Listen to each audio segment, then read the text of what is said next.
1857 March 29 കൽക്കത്തയ്ക്കടുത്തുള്ള Barrackpore സൈനിക camp. ഉച്ചതിരിഞ്ഞുള്ള കനത്തു ചൂടിൽ ക്യാമ്പിലാകെ ഒരു വല്ലാത്ത നിശബ്ദത തളം കെട്ടി നിൽക്കുകയാണ്. ആ നിശബ്ദത കീറിമുറിച്ചുകൊണ്ട് ഒരു ഇന്ത്യൻ സൈനികൻ തൻ്റെ തോക്കുമായി ഗ്രൗണ്ടിൻ്റെ നടുവിലേക്ക് നടന്നു വരുന്നു. അയാളുടെ കണ്ണുകളിൽ ഭയമില്ല, മറിച്ച് അടക്കാനാവാത്തൊരുതരം അഗ്നിയാണ് കത്തുന്നത്. ബ്രിട്ടീഷ് ഉദ്യോഗസ്ഥർക്ക് നേരെ അയാൾ തൻ്റെ തോക്ക് ചൂണ്ടുന്നു. ആ ഒരൊറ്റ നിമിഷം അവിടെ ഉയർന്ന ആ തോക്കിൻ കുഴലിൽ നിന്നാണ് ഒരു വലിയ സാമ്രാജ്യത്തെ വിറപ്പിച്ച ഒരു ജനതയുടെ മുഴുവൻ സ്വാതന്ത്ര്യദാഹത്തിൻ്റെ ആദ്യത്തെ വെടിയൊച്ച മുഴങ്ങിയത്.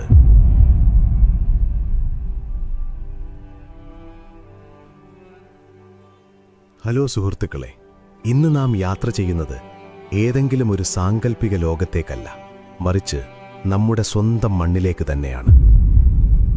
ചോരയും കണ്ണീരും വീണ് കുതിർന്ന, എന്നാൽ ഒടുവിൽ സ്വാതന്ത്ര്യത്തിൻ്റെ പൊൻപുലരി വിടർന്ന നമ്മുടെ ഇന്ത്യയുടെ യഥാർത്ഥ ചരിത്രത്തിലേക്ക്.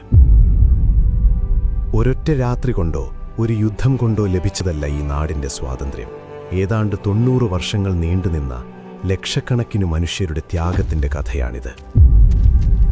ഒരു സാധാരണ സൈനികന്റെ ധിക്കാരത്തിൽ തുടങ്ങി ഒരു പിടി ഉപ്പുകൊണ്ട് ഒരു സാമ്രാജ്യത്തെ മുട്ടുകുത്തിച്ച് ഒരു മെലിഞ്ഞ മനുഷ്യരിലൂടെ, തൂക്കുകയറിനെ ചിരിച്ചുകൊണ്ട് പുണർന്ന യുവവിപ്ലവകാരികളിലൂടെ, വിദേശ മണ്ണിൽ നിന്നും ജയ് ഹിന്ദ് എന്ന് മുഴക്കി കാടുകൾ താണ്ടി വന്ന ഒരു വലിയ സൈന്യത്തിലൂടെ കടന്നുപോകുന്ന ഒരിതിഹാസയാത്ര.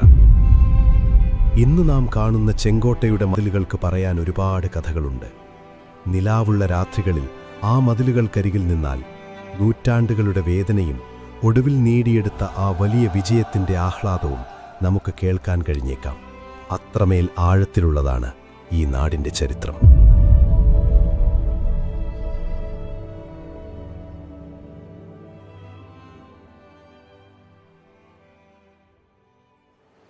ഒരു നിമിഷം സുഹൃത്തുക്കളെ, നിശബ്ദമായ ഈ രാത്രിയാത്ര നിങ്ങളുടെ മനസ്സിന് കുളിർമയേകുന്നുണ്ടെങ്കിൽ ആ സ്നേഹം ഒരു ലൈക്കിലൂടെയോ ഹൈപ്പിലൂടെയോ അറിയിക്കാൻ മറക്കരുതേ. ഒപ്പം കഥകളുടെ ഈ മാന്ത്രിക ലോകത്ത് ഇനിയും നമുക്ക് കണ്ടുമുട്ടാൻ സ്ലംബർ സാഗ എന്ന നമ്മുടെ ഈ കൊച്ചു കുടുംബത്തിലേക്ക് സബ്സ്ക്രൈബ് ചെയ്യുക. ഈ രാവിൻ്റെ ഏത് യാമത്തിലാണ്, ഏത് ദേശത്തിരുന്നാണ് നിങ്ങൾ ഈ കഥ കേൾക്കുന്നതെന്ന് താഴെ കുറിക്കുമല്ലോ. നിങ്ങൾ ഓരോരുത്തരും എവിടെ നിന്നൊക്കെയാണെന്നറിയാൻ എനിക്കേറെ ആഗ്രഹമുണ്ട്. ഇനി മുറിയിലെ വെളിച്ചം കുറച്ച് ഫാനിൻ്റെ ആ നേർത്ത താരാട്ട് ശബ്ദത്തിലേക്ക് ചാഞ്ഞുറങ്ങാൻ തയ്യാറെടുക്കൂ. നമുക്കൊരുമിച്ച് കഥകളുടെ ആഴങ്ങളിലേക്ക് പതിയെ ഒഴുകി നീങ്ങാം.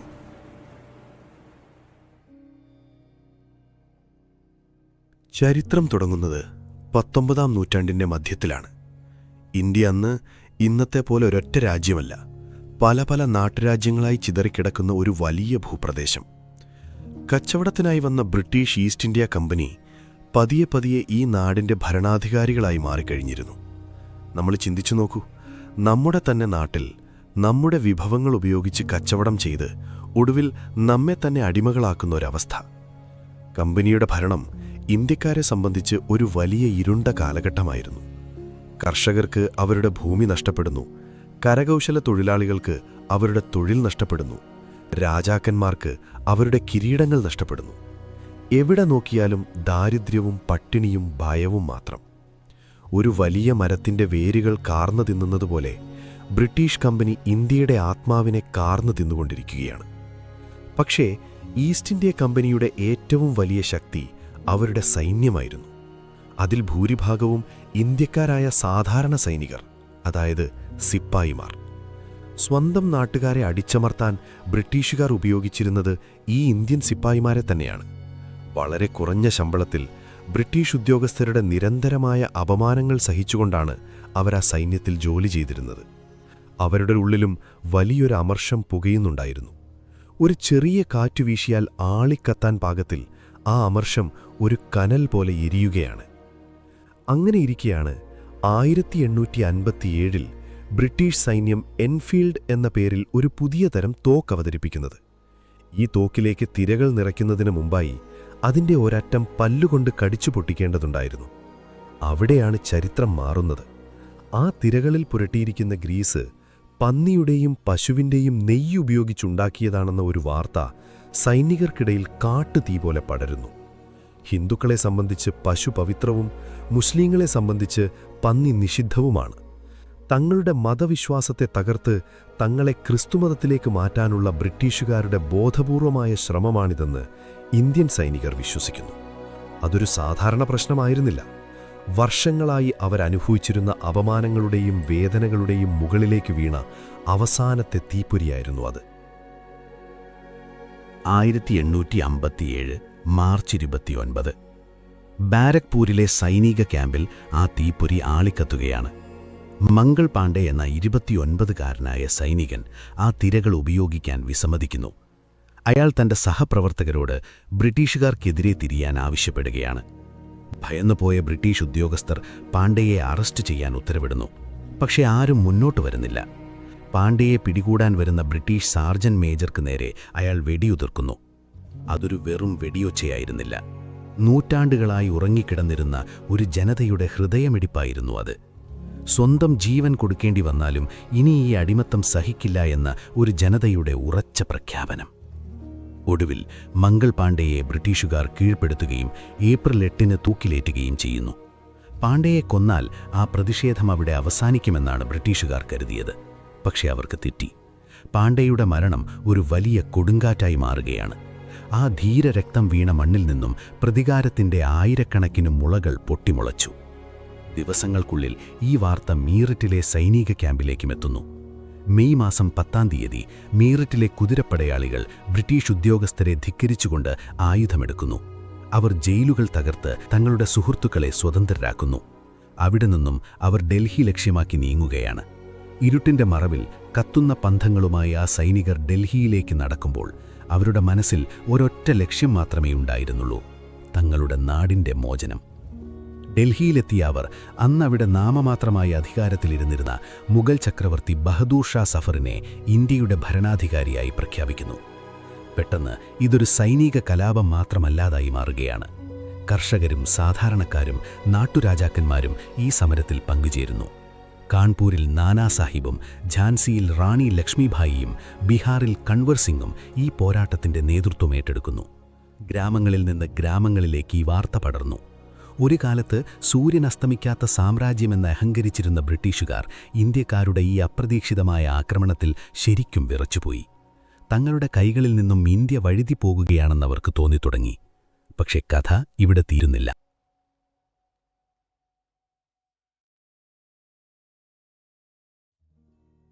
തുടക്കത്തിൽ ആഞ്ഞടിച്ച ആ കൊടുങ്കാറ്റ് ബ്രിട്ടീഷുകാരെ ശരിക്കും വിറപ്പിച്ചിരുന്നു. നമ്മളൊന്ന് കണ്ണുകൾ അടച്ച് ആ കാലത്തേക്കൊന്ന് തിരിഞ്ഞു നോക്കൂ. ലോകം മുഴുവൻ അടക്കി ഭരിക്കുന്ന ഒരു വലിയ സാമ്രാജ്യത്തിന്റെ ആയുധബലത്തിനു മുന്നിൽ വെറും വാളുകളും പഴയ തോക്കുകളുമായി നമ്മുടെ സാധാരണക്കാരും കർഷകരും നടത്തിയ ആ പോരാട്ടം. ദിവസങ്ങളോളം പലയിടങ്ങളിലും ഇന്ത്യക്കാർ ബ്രിട്ടീഷ് സൈന്യത്തിനു മുകളിൽ ആധിപത്യം സ്ഥാപിച്ചു.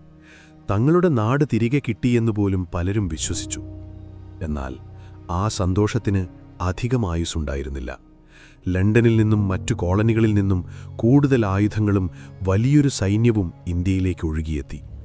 വളരെ പെട്ടെന്ന് തന്നെ ബ്രിട്ടീഷുകാർ തങ്ങളുടെ നഷ്ടപ്പെട്ട പ്രദേശങ്ങൾ തിരികെ പിടിക്കാൻ തുടങ്ങി. അവരുടെ തിരിച്ചടി അതിഭീകരമായിരുന്നു.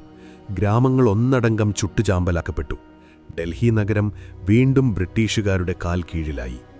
സ്വാതന്ത്ര്യസമരത്തിന്റെ പ്രതീകമായി ഇന്ത്യക്കാർ കണ്ടിരുന്ന മുഗൾ ചക്രവർത്തി ബഹദൂർ ഷാ സഫറിനെ അവർ തടവുകാരനാക്കി. അദ്ദേഹത്തിന്റെ കൺമുന്നിൽ വെച്ച് മക്കളെ വധിച്ചു. അതിനുശേഷം ആ വൃദ്ധനായ രാജാവിനെ വിദൂരമായ റംഗൂണിലേക്ക് നാടുകടത്തി. വാളേന്തി പോരാടിയ ഝാൻസി റാണി യുദ്ധക്കളത്തിൽ വീരമൃത്യു വരിച്ചു.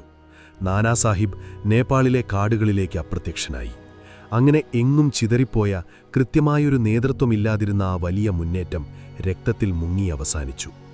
മാസങ്ങൾ നീണ്ട പോരാട്ടങ്ങൾക്ക് ശേഷം ഇന്ത്യയാകെ വീണ്ടും ഒരു വല്ലാത്ത നിശബ്ദത പടർന്നു. പക്ഷേ അതൊരു സമാധാനത്തിന്റെ നിശബ്ദതയായിരുന്നില്ല.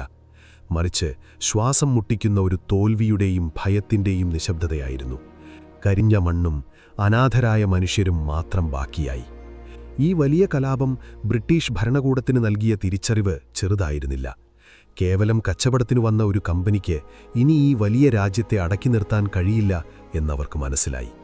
ആ നിമിഷം ചരിത്രത്തിലെ മറ്റൊരു വലിയ മാറ്റത്തിന് ഇന്ത്യ സാക്ഷ്യം വഹിക്കുകയാണ്. 1858 ബ്രിട്ടീഷ് പാർലമെന്റ് ഒരു പുതിയ നിയമം പാസാക്കി. അതോടെ ഈസ്റ്റ് ഇന്ത്യാ കമ്പനിയുടെ ഭരണം ഇന്ത്യയിൽ അവസാനിച്ചു. പകരം ഇന്ത്യയുടെ പൂർണ്ണമായ ഭരണച്ചുമതല ബ്രിട്ടീഷ് രാജവംശം, അതായത് അന്ന് ഭരിച്ചിരുന്ന വിക്ടോറിയ രാജ്ഞി, നേരിട്ട് ഏറ്റെടുത്തു. 1858 നവംബർ 1 അലഹാബാദിൽ നടന്ന ഒരു വലിയ ദർബാറിൽ വെച്ച് അപ്പോഴത്തെ ഗവർണർ ജനറലായ കാനിംഗ് പ്രഭു വിക്ടോറിയ രാജ്ഞിയുടെ ആ ചരിത്രപ്രസിദ്ധമായ വിളംബരം വായിച്ചു കേൾപ്പിച്ചു.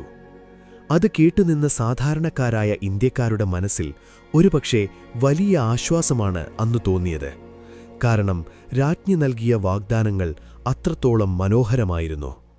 ഇനിമേൽ ഇന്ത്യക്കാരുടെ മതപരമായ കാര്യങ്ങളിൽ ബ്രിട്ടീഷ് സർക്കാർ ഇടപെടില്ല, പുതിയ പ്രദേശങ്ങൾ വെട്ടിപ്പിടിക്കില്ല, നിയമത്തിനു മുന്നിൽ ഇന്ത്യക്കാർക്കും ബ്രിട്ടീഷുകാർക്കും തുല്യ അവകാശങ്ങൾ നൽകും എന്നൊക്കെയായിരുന്നു ആ വിളംബരത്തിൽ പറഞ്ഞിരുന്നത്. വർഷങ്ങളായി കമ്പനിയുടെ ക്രൂരതകൾ സഹിച്ച് തളർന്ന മനുഷ്യർക്ക് അതൊരു വലിയ സാന്ത്വനമായി തോന്നി. ഒരു പുതിയ നല്ല കാലം വരികയാണെന്ന് അവർ വിശ്വസിച്ചു. കമ്പനിയുടെ കൊള്ളയടിയേക്കാൾ നല്ലത് രാജ്ഞിയുടെ ഭരണമായിരിക്കുമെന്ന് അവർ ആശ്വസിച്ചു. പക്ഷേ കാലം കാത്തുവച്ച സത്യം മറ്റൊന്നായിരുന്നു. ഇരുമ്പു ചങ്ങലകൾക്ക് പകരം സ്വർണം പൂശിയ ചങ്ങലകൾ കൊണ്ട് അവരെ ബന്ധിക്കുകയായിരുന്നു ബ്രിട്ടീഷ് സാമ്രാജ്യം. പഴയതിനേക്കാൾ വളരെ വ്യവസ്ഥാപിതമായ, എന്നാൽ പുറമേ കാണാൻ കഴിയാത്ത ഒരുതരം അടിമത്വത്തിലേക്കാണ് ഇന്ത്യ പിന്നീട് നടന്നു കയറിയത്. രാജ്ഞിയുടെ ഭരണത്തിനു കീഴിൽ ഇന്ത്യയിലേക്ക് ബ്രിട്ടീഷ് വൈസ്രോയിമാർ വന്നു. അവർ വലിയ കെട്ടിടങ്ങൾ പണിതു, പുതിയ നിയമങ്ങൾ കൊണ്ടുവന്നു.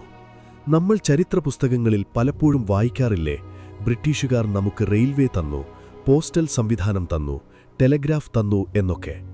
കേൾക്കുമ്പോൾ വലിയ വികസനമായി നമുക്ക് തോന്നും. എന്നാൽ സത്യത്തിൽ ആർക്കുവേണ്ടിയായിരുന്നു ഈ വികസനങ്ങളൊക്കെ? ഇന്ത്യയിലെ സാധാരണക്കാർക്കു വേണ്ടിയായിരുന്നില്ല, മറിച്ച് തങ്ങളുടെ സൈന്യത്തെ രാജ്യത്തിന്റെ ഏതൊരു കോണിലേക്കും അതിവേഗം എത്തിക്കാനും ഇന്ത്യയുടെ ഗ്രാമങ്ങളിൽ വിളയുന്ന പരുത്തിയും സുഗന്ധവ്യഞ്ജനങ്ങളും കൽക്കരിയും മറ്റും അതിവേഗം തുറമുഖങ്ങളിലെത്തിച്ച് കപ്പൽ കയറ്റാനും വേണ്ടി അവർ തന്നെ ഉണ്ടാക്കിയ സൗകര്യങ്ങളായിരുന്നു അത്. ഇന്ത്യക്കാരുടെ ചോരയും വിയർപ്പും കൊണ്ടാണ് ആ റെയിൽപാളങ്ങൾ ഓരോന്നും പണിതുയർത്തിയത്. നമ്മുടെ പാടങ്ങളിൽ വിളയുന്ന പരുത്തി വളരെ തുച്ഛമായ വിലയ്ക്ക് ബ്രിട്ടീഷുകാർ വാങ്ങിക്കൊണ്ടുപോകും. എന്നിട്ട് ഇംഗ്ലണ്ടിലെ മാഞ്ചസ്റ്ററിലുള്ള വലിയ ഫാക്ടറികളിൽ വെച്ച് അത് നല്ല ഒന്നാന്തരം തുണികളാക്കി മാറ്റും. അതേ തുണികൾ തിരികെ ഇന്ത്യയിൽ കൊണ്ടുവന്ന് വലിയ വിലയ്ക്ക് നമ്മുടെ ആളുകൾക്ക് തന്നെ വിൽക്കും. ഒരു കാലത്ത് ലോകപ്രശസ്തമായിരുന്ന ഇന്ത്യയിലെ നെയ്ത്തുകാരും കരകൗശല വിദഗ്ധരും ഇതോടെ പൂർണ്ണമായും പട്ടിണിയിലായി. ഇന്ത്യയുടെ സമ്പത്ത് മുഴുവൻ ഒരു വലിയ കുഴലിലൂടെ എന്ന പോലെ ഇംഗ്ലണ്ടിലേക്ക് ഒഴുകിക്കൊണ്ടിരുന്നു. അവിടെ ലണ്ടൻ നഗരം പ്രൗഢി കൊണ്ട് തിളങ്ങിയപ്പോൾ ഇന്ത്യയിലെ ഗ്രാമങ്ങൾ ദാരിദ്ര്യത്തിന്റെ ഇരുട്ടിലേക്ക് വീഴുകയായിരുന്നു. ഇതിനെല്ലാം പുറമെ അവർ ഇംഗ്ലീഷ് വിദ്യാഭ്യാസവും ഇന്ത്യയിൽ നടപ്പിലാക്കി. അതിനു പിന്നിലും അവർക്കൊരു ലക്ഷ്യമുണ്ടായിരുന്നു. കാണാൻ ഇന്ത്യക്കാരാണെങ്കിലും ചിന്ത കൊണ്ടും ജോലിയിലെ കൂറുകൊണ്ടും ബ്രിട്ടീഷുകാരെ പോലെ ചിന്തിക്കുന്ന ഒരു കൂട്ടം ഉദ്യോഗസ്ഥരെ സൃഷ്ടിച്ചെടുക്കുക. തങ്ങളുടെ ഓഫീസുകളിൽ കണക്കെഴുതാനും ഭരണകാര്യങ്ങളിൽ സഹായിക്കാനും കുറഞ്ഞ ശമ്പളത്തിൽ കിട്ടുന്ന ജോലിക്കാർ, അതായിരുന്നു അവരുടെ പ്ലാൻ. അങ്ങനെ പതിയെ പതിയെ ആയുധങ്ങൾ കൊണ്ട് അടിച്ചമർത്തുന്നതിന് പകരം നിയമങ്ങൾ കൊണ്ടും നികുതികൾ കൊണ്ടും അവർ ഇന്ത്യയെ ശ്വാസം മുട്ടിക്കാൻ തുടങ്ങി. വർഷങ്ങൾ പലത് കടന്നുപോയി. 1857 ആ വലിയ പോരാട്ടം നേരിൽ കണ്ട തലമുറ പതിയെ ഓർമ്മകളായി മാറി. രാജ്ഞിയുടെ ഭരണത്തിന് കീഴിൽ ജനിച്ചു വളർന്ന പുതിയൊരു തലമുറ ഇന്ത്യയിൽ ഉയർന്നുവന്നു. പുറമേ നോക്കുമ്പോൾ രാജ്യം വലിയ സമാധാനത്തിലാണെന്ന് തോന്നും. പഴയതുപോലെ വലിയ യുദ്ധങ്ങളോ രക്തച്ചൊരിച്ചിലുകളോ ഇല്ല. എന്നാൽ ആ സമാധാനത്തിന്റെ പുറംചട്ടയ്ക്കുള്ളിൽ ഒരു ജനതയുടെ മുഴുവൻ കണ്ണീർ ഉറഞ്ഞുകൂടുന്നുണ്ടായിരുന്നു. എങ്കിലും ആ കണ്ണീരിൽ നിന്നാണ് മറ്റൊരു വലിയ തിരിച്ചറിവ് പിറവിയെടുത്തത്. വാളുകൾ കൊണ്ടോ തോക്കുകൾ കൊണ്ടോ മാത്രം ഈ വലിയ സാമ്രാജ്യത്തെ തോൽപ്പിക്കാൻ കഴിയില്ല എന്ന് പുതിയ തലമുറയ്ക്ക് മനസ്സിലാകാൻ തുടങ്ങിയിരുന്നു. അതിനാവശ്യം ജനങ്ങളുടെ കൂട്ടായ്മയാണ്. അവരുടെ ചിന്തകളിൽ ഒരു മാറ്റം വരണം. ഇന്ത്യ എന്നത് വെറും അയോധ്യയോ മീററ്റോ മദ്രാസോ മാത്രമല്ല, കശ്മീർ മുതൽ കന്യാകുമാരി വരെ പരന്നുകിടക്കുന്ന ഒരൊറ്റ രാജ്യമാണെന്ന ബോധം ജനങ്ങളിലുണ്ടാകണം. അതൊരു പുതിയ തുടക്കമായിരുന്നു. ഇരുളടഞ്ഞ ആകാശത്ത് പതിയെ വെള്ളിത്തിളക്കം വീഴുന്നതുപോലെ ഇന്ത്യയുടെ ഹൃദയത്തിൽ പുതിയ ചില ചിന്തകൾ മുളപൊട്ടാൻ തുടങ്ങി. ഇനി വരാനിരിക്കുന്നത് തോക്കുകളുടെ ശബ്ദമായിരുന്നില്ല, മറിച്ച് ഒരു ജനതയുടെ ഒന്നിച്ചുള്ള ശബ്ദമായിരുന്നു. എങ്ങനെയാണ് ചിതറിക്കിടന്ന ആ മനുഷ്യർ ഒന്നായി മാറിയത്? ആരാണവരെ ഒരു കുടക്കീഴിൽ അണിനിരത്തിയത്? അതെ, ആ കഥയാണ് ഇനി നാം കേൾക്കാൻ പോകുന്നത്.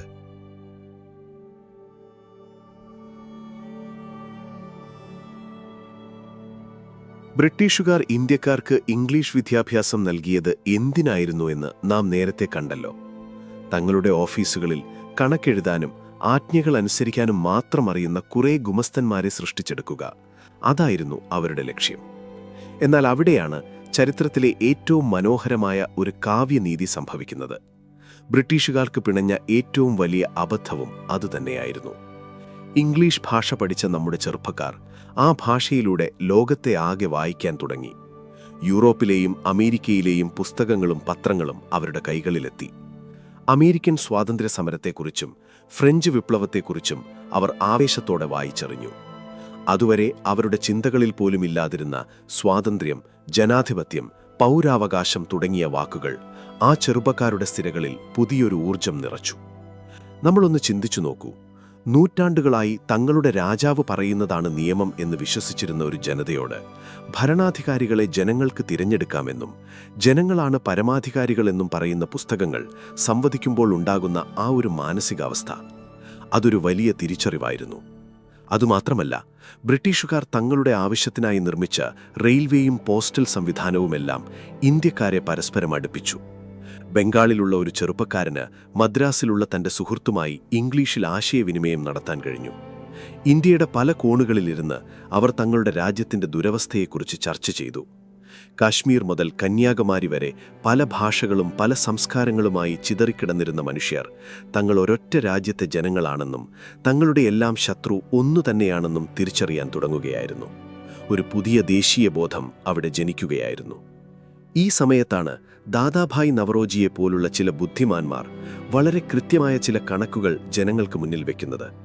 ഇന്ത്യയിലെ ദാരിദ്ര്യത്തിനും പട്ടിണിക്കും കാരണം മഴ ലഭിക്കാത്തതോ നമ്മുടെ കർഷകരുടെ മടിയോ അല്ലെന്ന്, മറിച്ച് നമ്മുടെ നാടിന്റെ സമ്പത്ത് മുഴുവൻ ഒരു വലിയ പൈപ്പിലൂടെ എന്ന പോലെ ബ്രിട്ടനിലേക്ക് ഒഴുകുന്നതുകൊണ്ടാണെന്ന് അദ്ദേഹം സമർത്ഥിച്ചു.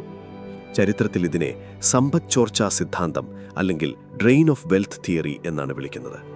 ഈ സത്യം മനസ്സിലാക്കിയപ്പോൾ ഇന്ത്യയിലെ അഭ്യസ്തവിദ്യരായ ആളുകൾക്ക് ഒരു കാര്യം ഉറപ്പായി: നമ്മൾ ഒന്നിച്ചു നിന്നില്ലെങ്കിൽ ഈ നാട് എന്നേക്കുമായി ഇല്ലാതാകും.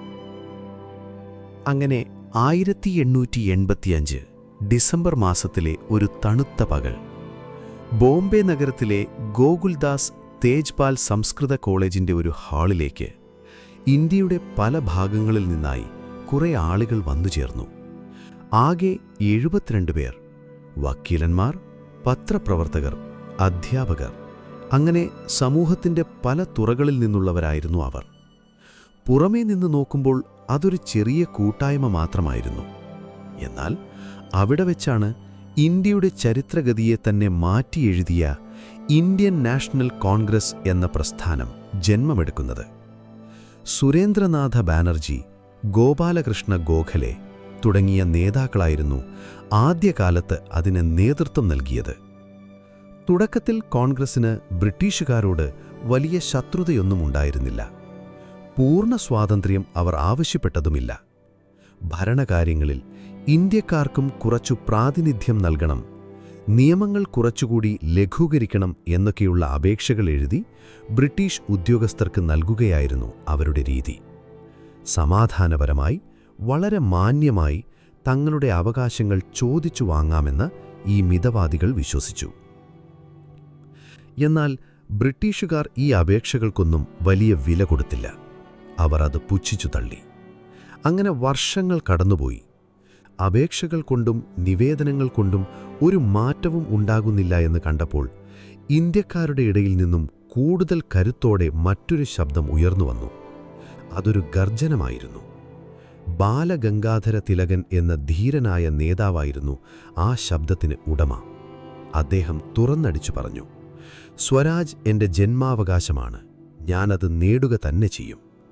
അപേക്ഷകൾ നൽകി യാചിച്ചു വാങ്ങേണ്ടതല്ല സ്വാതന്ത്ര്യം, അത് പൊരുതി നേടേണ്ടതാണെന്ന് തിലകൻ പുതിയ തലമുറയെ ഓർമ്മിപ്പിച്ചു. അദ്ദേഹത്തോടൊപ്പം ലാലാ ലജ്പത് റായ്, ബിപിൻ ചന്ദ്രപാൽ തുടങ്ങിയ തീപ്പൊരി നേതാക്കളും ചേർന്നു. ലാൽ ബാൽ പാൽ എന്നു ചരിത്രം ഈ കൂട്ടുകെട്ടിനെ സ്നേഹത്തോടെ വിളിച്ചു. ഇന്ത്യക്കാരുടെയിൽ ഈ പുതിയ ദേശീയബോധം ശക്തിപ്പെടുന്നത് ബ്രിട്ടീഷുകാർ ഭയത്തോടെയാണ് നോക്കിക്കണ്ടത്. ഇന്ത്യക്കാർ ഒന്നിച്ചു നിന്നാൽ തങ്ങളുടെ കാര്യം അപകടത്തിലാവുമെന്ന് അവർക്ക് നന്നായി അറിയാമായിരുന്നു. അതുകൊണ്ടുതന്നെ തങ്ങളുടെ ഏറ്റവും പഴയതും അപകടകരവുമായ ആയുധം അവർ പുറത്തെടുത്തു: ഭിന്നിപ്പിച്ചു ഭരിക്കുക. അതിന്റെ ആദ്യപടിയായി 1905 അന്നത്തെ വൈസ്രോയിയായ കഴ്സൺ പ്രഭു ഇന്ത്യയുടെ ഹൃദയഭാഗമായ ബംഗാളിനെ രണ്ടായി വിഭജിച്ചു. ഭരണസൗകര്യത്തിനു വേണ്ടിയാണ് വിഭജനമെന്ന് പുറമേ പറഞ്ഞെങ്കിലും യഥാർത്ഥ ലക്ഷ്യം മറ്റൊന്നായിരുന്നു. ഹിന്ദുക്കൾ കൂടുതലുള്ള പടിഞ്ഞാറൻ ബംഗാളിനെയും മുസ്ലീങ്ങൾ കൂടുതലുള്ള കിഴക്കൻ ബംഗാളിനെയും തമ്മിൽ വേർതിരിച്ച് അവർക്കിടയിൽ ശത്രുത വളർത്തുക, മതം പറഞ്ഞ് അവരെ തമ്മിൽ അടിപ്പിക്കുക. പക്ഷേ കഴ്സൺ പ്രഭുവിന്റെ കണക്കുകൂട്ടലുകൾ മുഴുവൻ തെറ്റിക്കുന്നതായിരുന്നു ഇന്ത്യക്കാരുടെ പ്രതികരണം. ബംഗാൾ വിഭജനത്തിനെതിരെ രാജ്യമൊന്നാകെ ഇളകിമറിഞ്ഞു. വിഭജനം നടപ്പിലായ ദിവസം ബംഗാളിലെ ജനങ്ങൾ വിലാപദിനമായി ആചരിച്ചു. അടുപ്പുകളിൽ തീ പുകഞ്ഞില്ല. കടകമ്പോളങ്ങൾ അടഞ്ഞുകിടന്നു. ഹിന്ദുക്കളും മുസ്ലീങ്ങളും പരസ്പരം കൈകളിൽ രാഖി കെട്ടിക്കൊണ്ട് തങ്ങളുടെ സഹോദര സ്നേഹം ലോകത്തിന് കാണിച്ചുകൊടുത്തു. രവീന്ദ്രനാഥ് ടാഗോറിന്റെ പാട്ടുകൾ പാടിക്കൊണ്ട് ആയിരങ്ങൾ തെരുവുകളിലേക്ക് ഒഴുകിയിറങ്ങി. അവിടെ വെച്ച് ഇന്ത്യക്കാർ പുതിയൊരു സമരമാർഗം കണ്ടെത്തി: സ്വദേശി പ്രസ്ഥാനം. ബ്രിട്ടീഷുകാരുടെ സാമ്പത്തിക അടിത്തറ തകർക്കുക എന്നതായിരുന്നു ലക്ഷ്യം. ഇന്ത്യക്കാർ ഇനി മുതൽ വിദേശ വസ്ത്രങ്ങളും സാധനങ്ങളും ഉപയോഗിക്കില്ലെന്ന് തീരുമാനിച്ചു. കൽക്കത്തയുടെയും ബോംബെയുടെയും തെരുവുകളിൽ വിദേശ വസ്ത്രങ്ങൾ വലിയ മല പോലെ കൂട്ടിയിട്ട് അവർ തീയിട്ടു. മാഞ്ചസ്റ്ററിലെ മില്ലുകളിൽ നെയ്തെടുത്ത വിലകൂടിയ തുണിത്തരങ്ങൾ ആ തീയിൽ കത്തിയമർന്നപ്പോൾ അതിൽ നിന്നുമുയർന്ന പ്രകാശത്തിൽ ഇന്ത്യയുടെ ഭാവി ശോഭിക്കുന്നത് പലരും കണ്ടു. സ്വന്തമായി നെയ്തെടുത്ത പരുക്കൻ ഖാദി വസ്ത്രങ്ങൾ ധരിക്കുന്നത് അവർ അഭിമാനമായി കണ്ടു. എങ്ങും വന്ദേ മാതരമെന്ന മന്ത്രം അലയടിച്ചു. അതൊരു വലിയ മാറ്റത്തിന്റെ തുടക്കമായിരുന്നു. ബ്രിട്ടീഷുകാർ ഒരിക്കലും പ്രതീക്ഷിക്കാത്ത ഒരു ജനമുന്നേറ്റം. വിദ്യാസമ്പന്നരായ ഒരു ചെറിയ കൂട്ടം ആളുകളിൽ തുടങ്ങി സാധാരണക്കാരിലേക്കും കർഷകരിലേക്കും ആ സമരാഗ്നി പടർന്നു പിടിച്ചിരുന്നു. ഇപ്പോൾ അതൊരു അപേക്ഷയായിരുന്നില്ല, മറിച്ച് അവകാശങ്ങൾക്ക് വേണ്ടിയുള്ള ഉറച്ച ശബ്ദമായിരുന്നു. ഈ മാറ്റം ബ്രിട്ടീഷ് ഭരണകൂടത്തെ വല്ലാതെ അസ്വസ്ഥരാക്കി. അവർ നിയമങ്ങൾ കൂടുതൽ കർശനമാക്കി, സമരക്കാരെ മൃഗീയമായി അടിച്ചമർത്താൻ തുടങ്ങി. എന്നാൽ ഈ ജനകീയ മുന്നേറ്റങ്ങളെ ചോര കൊണ്ടില്ലാതാക്കാമെന്ന അവരുടെ ധാരണ ഇന്ത്യയുടെ ഹൃദയത്തിൽ വലിയൊരു മുറിവ് സൃഷ്ടിക്കാനാണ് പോകുന്നതെന്ന് ആരും കരുതിയിരുന്നില്ല. വരാനിരിക്കുന്ന വലിയൊരു ദുരന്തത്തിന്റെ കാർമേഘങ്ങൾ വടക്കേ ഇന്ത്യയുടെ, പ്രത്യേകിച്ച് പഞ്ചാബിന്റെ ആകാശത്തപ്പോൾ ഉരുണ്ടുകൂടുന്നുണ്ടായിരുന്നു. നമ്മുടെ ചരിത്രത്തിലെ ഏറ്റവും വേദനീയമായ ആ അധ്യായത്തിലേക്കാണ് നാം ഇനി നടന്നു കയറുന്നത്.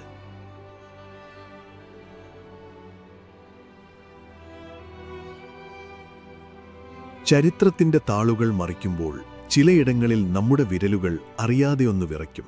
വായിക്കാൻ കഴിയാതെ കണ്ണുകൾ നിറഞ്ഞൊഴുകും. അത്തരമൊരു താളിലേക്കാണ് നാം ഇനി പ്രവേശിക്കുന്നത്. കേവലം ഒരു സമരത്തിന്റെയോ യുദ്ധത്തിന്റെയോ മാത്രമല്ല, മറിച്ച് മനുഷ്യത്വമില്ലായ്മയുടെ ഏറ്റവും ക്രൂരമായൊരു മുഖം ഇന്ത്യ കണ്ട നിമിഷമായിരുന്നു അത്. ഈ സംഭവത്തിലേക്ക് എത്തുന്നതിനു മുൻപുള്ള സാഹചര്യങ്ങൾ എന്തായിരുന്നു എന്ന് നാം അറിയേണ്ടതുണ്ട്. കാലം 1919. ഒന്നാം ലോകമഹായുദ്ധം അവസാനിച്ച സമയം.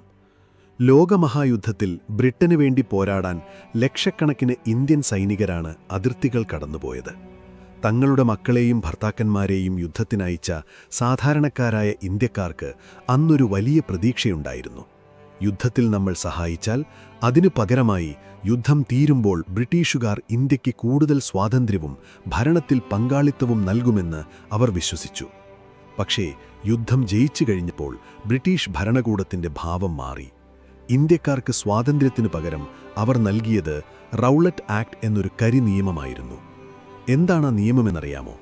യാതൊരു വാറണ്ടുമില്ലാതെ ബ്രിട്ടീഷ് പോലീസിന് ആരെ വേണമെങ്കിലും അറസ്റ്റ് ചെയ്യാം, എത്ര കാലം വേണമെങ്കിലും വിചാരണയില്ലാതെ ജയിലിലടയ്ക്കാം. ഇന്ത്യക്കാരുടെ സ്വാതന്ത്ര്യദാഹത്തെ എന്നേക്കുമായി അടിച്ചമർത്തുക എന്നതായിരുന്നു അവരുടെ ലക്ഷ്യം. ഈ നിയമത്തിനെതിരെ രാജ്യമെങ്ങും വലിയ പ്രതിഷേധങ്ങൾ ഉയർന്നു. പഞ്ചാബിലെ അമൃത്സറിലും ഈ പ്രതിഷേധം ശക്തമായിരുന്നു.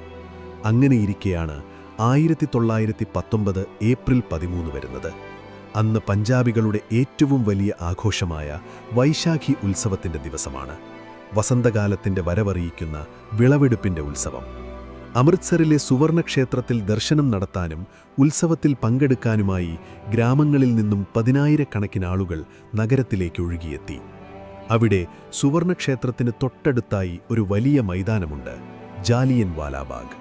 ചുറ്റും വീടുകളുടെ വലിയ മതിലുകളാൽ ചുറ്റപ്പെട്ട, പുറത്തു കടക്കാൻ വളരെ ഇടുങ്ങിയ 1-2 വഴികൾ മാത്രമുള്ള ഒരൊഴിഞ്ഞ പറമ്പ്. ഉത്സവത്തിനെത്തിയ സാധാരണക്കാരായ മനുഷ്യർ, കുട്ടികളും സ്ത്രീകളും വൃദ്ധരുമടക്കം ആ മൈതാനത്ത് വിശ്രമിക്കാനും മറ്റുമായി ഒത്തുകൂടി. കൂട്ടത്തിൽ റൗലറ്റ് ആക്ടിനെതിരെ സമാധാനപരമായി പ്രതിഷേധിക്കാൻ വന്നവരുമുണ്ടായിരുന്നു. ആൾക്കൂട്ടം അവിടേക്ക് ഒഴുകിയെത്തുമ്പോൾ ആ മൈതാനത്തൊരു വലിയ കൂട്ടക്കുരുതിക്കുള്ള കളമൊരുങ്ങുകയാണെന്ന് പാവം ജനങ്ങൾ അറിഞ്ഞിരുന്നില്ല. വൈകുന്നേരം ഏകദേശം 5:30 മണിയായി കാണും. അവിടേക്കാണ് ബ്രിഗേഡിയർ ജനറൽ റെജിനോൾഡ് ഡയർ തൻ്റെ സായുധരായ സൈനികരുമായി വരുന്നത്. അയാൾ വന്നത് ആൾക്കൂട്ടത്തെ പിരിച്ചുവിടാനായിരുന്നില്ല, മറിച്ച് ഇന്ത്യക്കാരെ ഒരു പാഠം പഠിപ്പിക്കാനായിരുന്നു. ആ മൈതാനത്തു നിന്നും പുറത്തു കടക്കാനുള്ള പ്രധാനപ്പെട്ട ഇടുങ്ങിയ വഴി അയാൾ തൻ്റെ സൈനികരെയും വാഹനങ്ങളും കൊണ്ടടച്ചു. സമാധാനമായിരിക്കുന്ന ആ ജനക്കൂട്ടത്തോട് പിരിഞ്ഞുപോകാൻ ഒരു ചെറിയ മുന്നറിയിപ്പ് പോലും അയാൾ നൽകിയില്ല. പകരം തൻ്റെ സൈനികരോട് അയാൾ ഒരു ക്രൂരമായ ഉത്തരവ് നൽകി: ഫയർ. പിന്നെ സംഭവിച്ചത് ചിന്തിക്കാൻ പോലും ആകാത്തത്ര ഭയാനകമായ കാര്യങ്ങളാണ്. യാതൊരു പ്രകോപനവുമില്ലാതെ നിരായുധരായ മനുഷ്യർക്ക് നേരെ സൈന്യം യന്ത്രത്തോക്കുകളിൽ നിന്നും തുരുതുരാ വെടിയുതിർത്തു. എങ്ങോട്ടാണ് ഓടേണ്ടതെന്നറിയാതെ ആ പാവം മനുഷ്യർ ചിതറിയോടി. ചുറ്റും ഉയർന്ന മതിലുകളാണ്. അത് ചാടിക്കടക്കാൻ ശ്രമിച്ചവരുടെ നെഞ്ചിലേക്ക് വെടിയുണ്ടകൾ തുളച്ചു കയറി. മൈതാനത്തിൻ്റെ നടുവിലായി ഒരു വലിയ പഴയ കിണറുണ്ടായിരുന്നു. വെടിയുണ്ടകളിൽ നിന്നും രക്ഷപ്പെടാനായി അമ്മമാർ തങ്ങളുടെ കുഞ്ഞുങ്ങളെയും വാരിയെടുത്ത് ആ കിണറ്റിലേക്കെടുത്ത് ചാടി. നിമിഷങ്ങൾക്കകം ആ കിണർ മനുഷ്യരുടെ ശരീരങ്ങൾ കൊണ്ട് നിറഞ്ഞു. 10 മിനിറ്റോളം ആ വെടിവെപ്പ് തുടർന്നു. സൈനികരുടെ കയ്യിലുണ്ടായിരുന്ന വെടിയുണ്ടകൾ തീരുന്നതുവരെ അവർ തുടർച്ചയായി വെടിയുതിർത്തു. ഏകദേശം 1600ഓളം വെടിയുണ്ടകളാണ് അവർ ആൾക്കൂട്ടത്തിലേക്ക് പായിച്ചത്. പുകയടങ്ങിയപ്പോൾ ആ മൈതാനം അക്ഷരാർത്ഥത്തിൽ ഒരു ശവപ്പറമ്പായി മാറിയിരുന്നു. ബ്രിട്ടീഷ് സർക്കാരിൻ്റെ ഔദ്യോഗിക കണക്കുകൾ പ്രകാരം 379 പേർ മരിച്ചു എന്നായിരുന്നു പറഞ്ഞിരുന്നത്. എന്നാൽ 1000-ലധികം നിരപരാധികളായ മനുഷ്യരാണ് അന്നവിടെ പിടഞ്ഞു വീണത്. അതൊരു തുടക്കം മാത്രമായിരുന്നു. അതിനേക്കാൾ വലിയ വേദനയാണ് അന്ന് രാത്രി അമൃത്സർ കണ്ടത്. നഗരത്തിൽ കർഫ്യൂ പ്രഖ്യാപിച്ചതിനാൽ വെടിയേറ്റ് മൈതാനത്ത് കിടന്ന് കരയുന്ന സ്വന്തം മക്കൾക്കും സഹോദരങ്ങൾക്കും ഒരു തുള്ളി വെള്ളം കൊടുക്കാൻ പോലും ആർക്കും കഴിഞ്ഞില്ല. രാത്രിയിലെ തണുപ്പിൽ ചോര വാർന്ന് ദാഹിച്ചു പിടഞ്ഞാണ് പലരും അവിടെ മരിച്ചു വീണത്. മനുഷ്യത്വത്തിൻ്റെ എല്ലാ അതിരുകളും ലംഘിച്ച ഒരു രാത്രിയായിരുന്നു അത്. ഈ വാർത്ത കാട്ടുതീ പോലെ ഇന്ത്യയാകെ പടർന്നു. ഒരുപക്ഷേ ഇന്ത്യയിലെ ഓരോ മനുഷ്യൻ്റെയും ഹൃദയത്തെ ഒരു ഇരുമ്പാണി കൊണ്ട് തറയ്ക്കുന്നതിന് തുല്യമായിരുന്നു ആ വാർത്ത. ബ്രിട്ടീഷുകാരുടെ നീതിബോധത്തിൽ ചെറിയൊരു വിശ്വാസം എവിടെയെങ്കിലും ബാക്കിയുണ്ടായിരുന്നെങ്കിൽ അതോടെ അതും അവസാനിച്ചു. ലോകമെമ്പാടും ഈ ക്രൂരതയ്ക്കെതിരെ വലിയ ശബ്ദങ്ങൾ ഉയർന്നു. വലിയ വേദനയോടെ മഹാകവി രവീന്ദ്രനാഥ് ടാഗോർ തൻ്റെ സർ പദവി ബ്രിട്ടീഷ് സർക്കാരിന് വലിച്ചെറിഞ്ഞുകൊടുത്തു. മനുഷ്യത്വരഹിതമായ ഈ സാമ്രാജ്യത്തിൻ്റെ അലങ്കാരങ്ങൾ എനിക്കിനി വേണ്ട എന്ന് അദ്ദേഹം പ്രഖ്യാപിച്ചു. ജാലിയൻ വാലാബാഗ് ഇന്ത്യയുടെ സ്വാതന്ത്ര്യസമര ചരിത്രത്തിലെ ഏറ്റവും വലിയ വഴിത്തിരിവായിരുന്നു. അതുവരെ അപേക്ഷകളിലൂടെയും നിവേദനങ്ങളിലൂടെയും സ്വാതന്ത്ര്യം നേടാമെന്ന് വിശ്വസിച്ചിരുന്ന ഇന്ത്യക്കാർക്ക് തങ്ങൾ നേരിടുന്നത് എത്രത്തോളം ക്രൂരമായൊരു ഭരണകൂടത്തെയാണെന്ന് മനസ്സിലായി. പ്രതികാരത്തിൻ്റെ ഒരു വലിയ തീപർവ്വതം ഇന്ത്യക്കാരുടെ മനസ്സിൽ പുകഞ്ഞു തുടങ്ങി. യുവാക്കളുടെ രക്തം തിളച്ചു. തോക്കിനു പകരം തോക്ക് എന്ന ചിന്ത പലരിലും ഉടലെടുത്തു. എന്നാൽ ആ വലിയ ഇരുട്ടിൽ വേദനിച്ചു കോപിച്ചു നിന്ന ഇന്ത്യയ്ക്ക് ഒരു വേറിട്ട വെളിച്ചം ആവശ്യമായിരുന്നു. പകരം വീട്ടാനായി വാളെടുക്കുന്നതിനു പകരം ശത്രുവിൻ്റെ ഹൃദയത്തിലേക്ക് സ്നേഹം കൊണ്ടും സത്യം കൊണ്ടും നോക്കാൻ പഠിപ്പിക്കുന്ന ഒരാൾ. ചോര ചിന്തിയല്ല, മറിച്ച് സഹനം കൊണ്ട് ഒരു വലിയ സാമ്രാജ്യത്തെ മുട്ടുകുത്തിക്കാൻ കഴിയുമെന്ന് ലോകത്തിന് കാണിച്ചു കൊടുക്കാൻ ഒരാൾ വരേണ്ടതുണ്ടായിരുന്നു.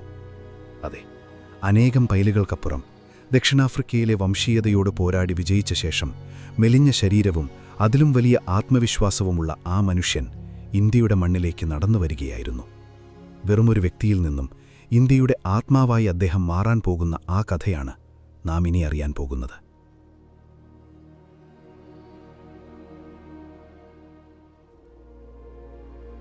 ജാലിയൻവാലാബാഗിലെ ആ ഇരുണ്ട രാത്രിക്ക് ശേഷം ഇന്ത്യയുടെ മനസ്സ് വല്ലാതെ കലുഷിതമായിരുന്നു.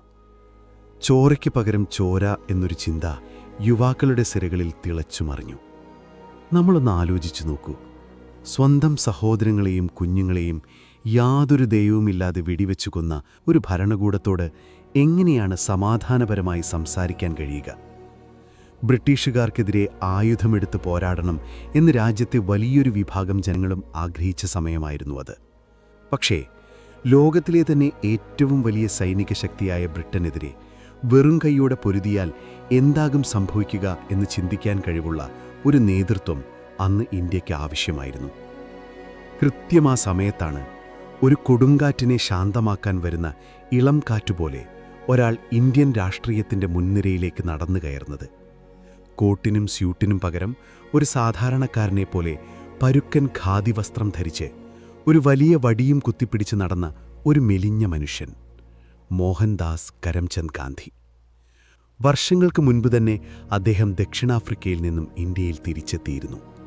എന്നാൽ വന്നയുടനെ അദ്ദേഹം രാഷ്ട്രീയത്തിലേക്ക് എടുത്തു ചാടുകയായിരുന്നില്ല. മറിച്ച് അദ്ദേഹം ഇന്ത്യയെ അറിയാൻ വേണ്ടി യാത്ര ചെയ്യുകയായിരുന്നു, അതും 3ാം ക്ലാസ് തീവണ്ടി മുറികളിലൂടെ. ഇന്ത്യയുടെ യഥാർത്ഥ ആത്മാവ് കിടക്കുന്നത് വലിയ നഗരങ്ങളിലല്ല, മറിച്ച് അവിടുത്തെ ലക്ഷക്കണക്കിന് വരുന്ന ദരിദ്രമായ ഗ്രാമങ്ങളിലാണെന്ന് അദ്ദേഹം മനസ്സിലാക്കി. ആ യാത്രകളിലൂടെ ഇന്ത്യക്കാരുടെ ദാരിദ്ര്യവും വേദനയും അദ്ദേഹം നേരിട്ട് കണ്ടറിഞ്ഞു. അവരിൽ ഒരാളായി മാറാൻ വേണ്ടിയാണ് അദ്ദേഹം തൻ്റെ വില കൂടിയ വിദേശ വസ്ത്രങ്ങൾ ഉപേക്ഷിച്ച് ഒരു സാധാരണ ഖാദിമുണ്ട് മാത്രം ധരിക്കാൻ തീരുമാനിച്ചത്. ഗാന്ധിജി ഇന്ത്യക്കാർക്ക് മുന്നിലേക്ക് വെച്ചത് തികച്ചും പുതിയൊരു സമരമാർഗമായിരുന്നു. അതുവരെ ലോകം കണ്ടിട്ടുള്ള യുദ്ധങ്ങളിൽ നിന്നെല്ലാം വ്യത്യസ്തമായ ഒന്ന്. അതിൽ തോക്കുകളില്ല, വാളുകളില്ല, ബോംബുകളില്ല. പകരം അദ്ദേഹം അതിനെ സത്യാഗ്രഹം എന്ന് വിളിച്ചു. സത്യത്തിലൂന്നിയുള്ള സമരം. ആയുധമില്ലാത്തവന്റെ ഭീരത്വമല്ല അഹിംസ, മറിച്ച് മരണത്തെപ്പോലും മുഖാമുഖം കണ്ട് പുഞ്ചിരിക്കാൻ കഴിയുന്ന ധീരന്റെ ഏറ്റവും വലിയ ആയുധമാണതെന്ന് അദ്ദേഹം ജനങ്ങളെ പഠിപ്പിച്ചു. തന്നെ ഉപദ്രവിക്കുന്ന ശത്രുവിനെ തിരികെ ഉപദ്രവിക്കാതെ സ്വന്തം സഹനത്തിലൂടെ ശത്രുവിന്റെ മനസ്സിലെ തെറ്റ് തിരുത്തുക. കേൾക്കുമ്പോൾ വളരെ ലളിതമെന്ന് തോന്നാമെങ്കിലും പ്രാവർത്തികമാക്കാൻ വലിയ മനക്കരുത്തു വേണ്ട ഒരു വഴിയായിരുന്നു അത്. അങ്ങനെ 1920-ൽ ഗാന്ധിജിയുടെ നേതൃത്വത്തിൽ ഇന്ത്യൻ നാഷണൽ കോൺഗ്രസ് ചരിത്രപ്രസിദ്ധമായ നിസ്സഹകരണ പ്രസ്ഥാനം, നോൺ കോഓപ്പറേഷൻ മൂവ്മെന്റ് ആരംഭിച്ചു. ഗാന്ധിജിയുടെ ആശയം വളരെ ലളിതവും എന്നാൽ അതിശക്തവുമായിരുന്നു. 1,00,000-ൽ താഴെ മാത്രം വരുന്ന ബ്രിട്ടീഷുകാർ 30 കോടിയോളം വരുന്ന ഇന്ത്യക്കാരെ ഭരിക്കുന്നത് നമ്മൾ അവർക്ക് കീഴടങ്ങിക്കൊടുക്കുന്നതുകൊണ്ട് മാത്രമാണ്. നമ്മൾ ഇന്ത്യക്കാർ അവരുമായി സഹകരിക്കുന്നില്ല എന്ന് തീരുമാനിച്ചാൽ ഒറ്റ ദിവസം കൊണ്ട് ബ്രിട്ടീഷ് ഭരണം ഇവിടെ തകർന്നു വീഴും. ആ ഒരൊറ്റ ചിന്ത ഇന്ത്യയിലുണ്ടാക്കിയ മാറ്റം അത്ഭുതപ്പെടുത്തുന്നതായിരുന്നു. ഗാന്ധിജിയുടെ വാക്കുകൾ കേട്ട് ആയിരക്കണക്കിന് വിദ്യാർത്ഥികൾ ബ്രിട്ടീഷ് സർക്കാരിന്റെ സ്കൂളുകളും കോളേജുകളും ബഹിഷ്കരിച്ചു. കോടതികളിൽ നിന്നും വക്കീലന്മാർ പണിമുടക്കി. ബ്രിട്ടീഷുകാർ നൽകിയ പദവികളും മെഡലുകളും ഉദ്യോഗസ്ഥർ തിരികെ നൽകി. ഇന്ത്യയിലെങ്ങും വിദേശ വസ്ത്രങ്ങൾ ബഹിഷ്കരിക്കപ്പെട്ടു. ആളുകൾ തങ്ങളുടെ വീടുകളിലിരുന്ന് ചർക്കകളിൽ നൂൽ നൂത്ത് സ്വന്തമായി ഖാദി വസ്ത്രങ്ങൾ ഉണ്ടാക്കാൻ തുടങ്ങി. ചർക്ക എന്നത് വെറുമൊരു തടി ഉപകരണം മാത്രമല്ലാതായി മാറി. അതൊരു ജനതയുടെ സ്വാശ്രയത്വത്തിന്റെ പ്രതീകമായി. ഇതിനെല്ലാം പുറമെ ഈ സമരം ഇന്ത്യയുടെ ചരിത്രത്തിൽ മറ്റൊരു മനോഹരമായ കാഴ്ചയ്ക്ക് കൂടി സാക്ഷ്യം വഹിച്ചു. ഹിന്ദുക്കളും മുസ്ലിങ്ങളും തമ്മിലുള്ള വലിയൊരൈക്യം. മുസ്ലിങ്ങളുടെ ആഗോള നേതാവായ തുർക്കിയിലെ ഖലീഫയോട് ബ്രിട്ടീഷുകാർ കാണിച്ച അനീതിക്കെതിരെ ഇന്ത്യയിലെ മുസ്ലിങ്ങൾ ആരംഭിച്ച ഖിലാഫത്ത് പ്രസ്ഥാനത്തെ ഗാന്ധിജി നിസ്സഹകരണ പ്രസ്ഥാനത്തോട് ചേർത്തുപിടിച്ചു. അതോടെ ഹിന്ദു മുസ്ലിം ഭായ് ഭായ് എന്ന മുദ്രാവാക്യം തെരുവുകളിൽ മുഴങ്ങിക്കേട്ടു. ഗാന്ധിജിക്ക് കീഴിൽ ഇന്ത്യ ഒറ്റ മനസ്സായി മാറുകയായിരുന്നു. ബ്രിട്ടീഷ് ഭരണകൂടം ശരിക്കും പരിഭ്രാന്തരായി. സായുധരായ ഒരു കൂട്ടം ആളുകളെ തോൽപ്പിക്കാൻ അവർക്കറിയാമായിരുന്നു.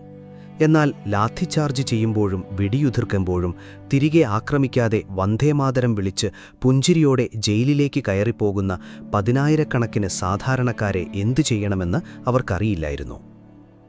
ജയിലുകൾ നിറഞ്ഞു കവിഞ്ഞു.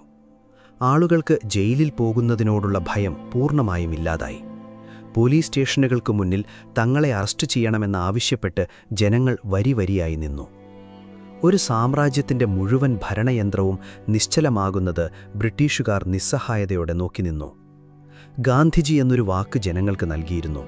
നമ്മൾ അഹിംസയുടെ വഴിയിലൂടെ ഈ സമരം തുടർന്നാൽ ഒരൊറ്റ വർഷം കൊണ്ട് നമുക്ക് സ്വരാജ് അഥവാ പൂർണ്ണ സ്വാതന്ത്ര്യം നേടാൻ കഴിയും. ജനങ്ങളത് അക്ഷരം പ്രതി വിശ്വസിച്ചു. സ്വാതന്ത്ര്യം വെറുമൊരു കയ്യകലത്തിലാണെന്ന് ഇന്ത്യയൊന്നാകെ പ്രതീക്ഷയോടെ കാത്തിരുന്നു. എല്ലാം വളരെ കൃത്യമായാണ് പോയിക്കൊണ്ടിരുന്നത്. ശത്രുവിൻ്റെ ആയുധങ്ങൾ നമ്മുടെ ക്ഷമയ്ക്കു മുന്നിൽ പരാജയപ്പെടുന്ന കാഴ്ച. എന്നാൽ വിധി മറ്റൊന്നായിരുന്നു തീരുമാനിച്ചിരുന്നത്. മനുഷ്യൻ്റെ മനസ്സ് എപ്പോഴും നമ്മൾ വിചാരിക്കുന്നത് പോലെ ശാന്തമായിരിക്കില്ലല്ലോ. സ്വപ്നതുല്യമായ ആ മുന്നേറ്റത്തിൻ്റെ നെറുകയിൽ നിൽക്കുമ്പോൾ വടക്കേ ഇന്ത്യയിലെ ഒരു ചെറിയ ഗ്രാമത്തിൽ നിന്നും ഉയർന്ന ഒരു പുക ആ വലിയ സ്വപ്നത്തെ പെട്ടെന്നില്ലാതാക്കാൻ പോവുകയായിരുന്നു. സ്വാതന്ത്ര്യത്തിലേക്ക് കുതിച്ചുകൊണ്ടിരുന്ന ഒരു വലിയ തീവണ്ടിയുടെ ചങ്ങല പെട്ടെന്ന് വലിച്ചതുപോലെ ആ ഒരൊറ്റ സംഭവം ചരിത്രത്തിൻ്റെ ഗതിയെ വീണ്ടും മാറ്റിമറിച്ചു. എന്തായിരുന്നു ആ ഗ്രാമത്തിൽ സംഭവിച്ചത്? എന്തിനാണ് വിജയത്തിനരികെ വെച്ച് എല്ലാം ഉപേക്ഷിക്കാൻ ഗാന്ധിജി തയ്യാറായത്?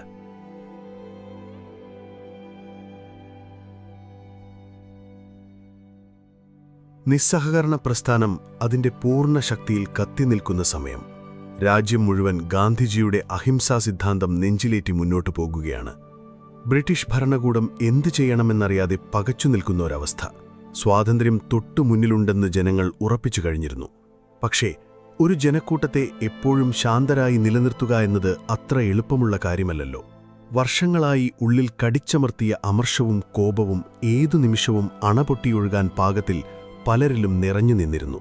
അങ്ങനെയിരിക്കെയാണ് 1922 ഫെബ്രുവരി മാസം 4-ാം തീയതി വന്നെത്തുന്നത്. ഉത്തർപ്രദേശിലെ ഗോരഖ്പൂർ ജില്ലയിലുള്ള ചൗരി ചൗര എന്നൊരു ചെറിയ ഗ്രാമം.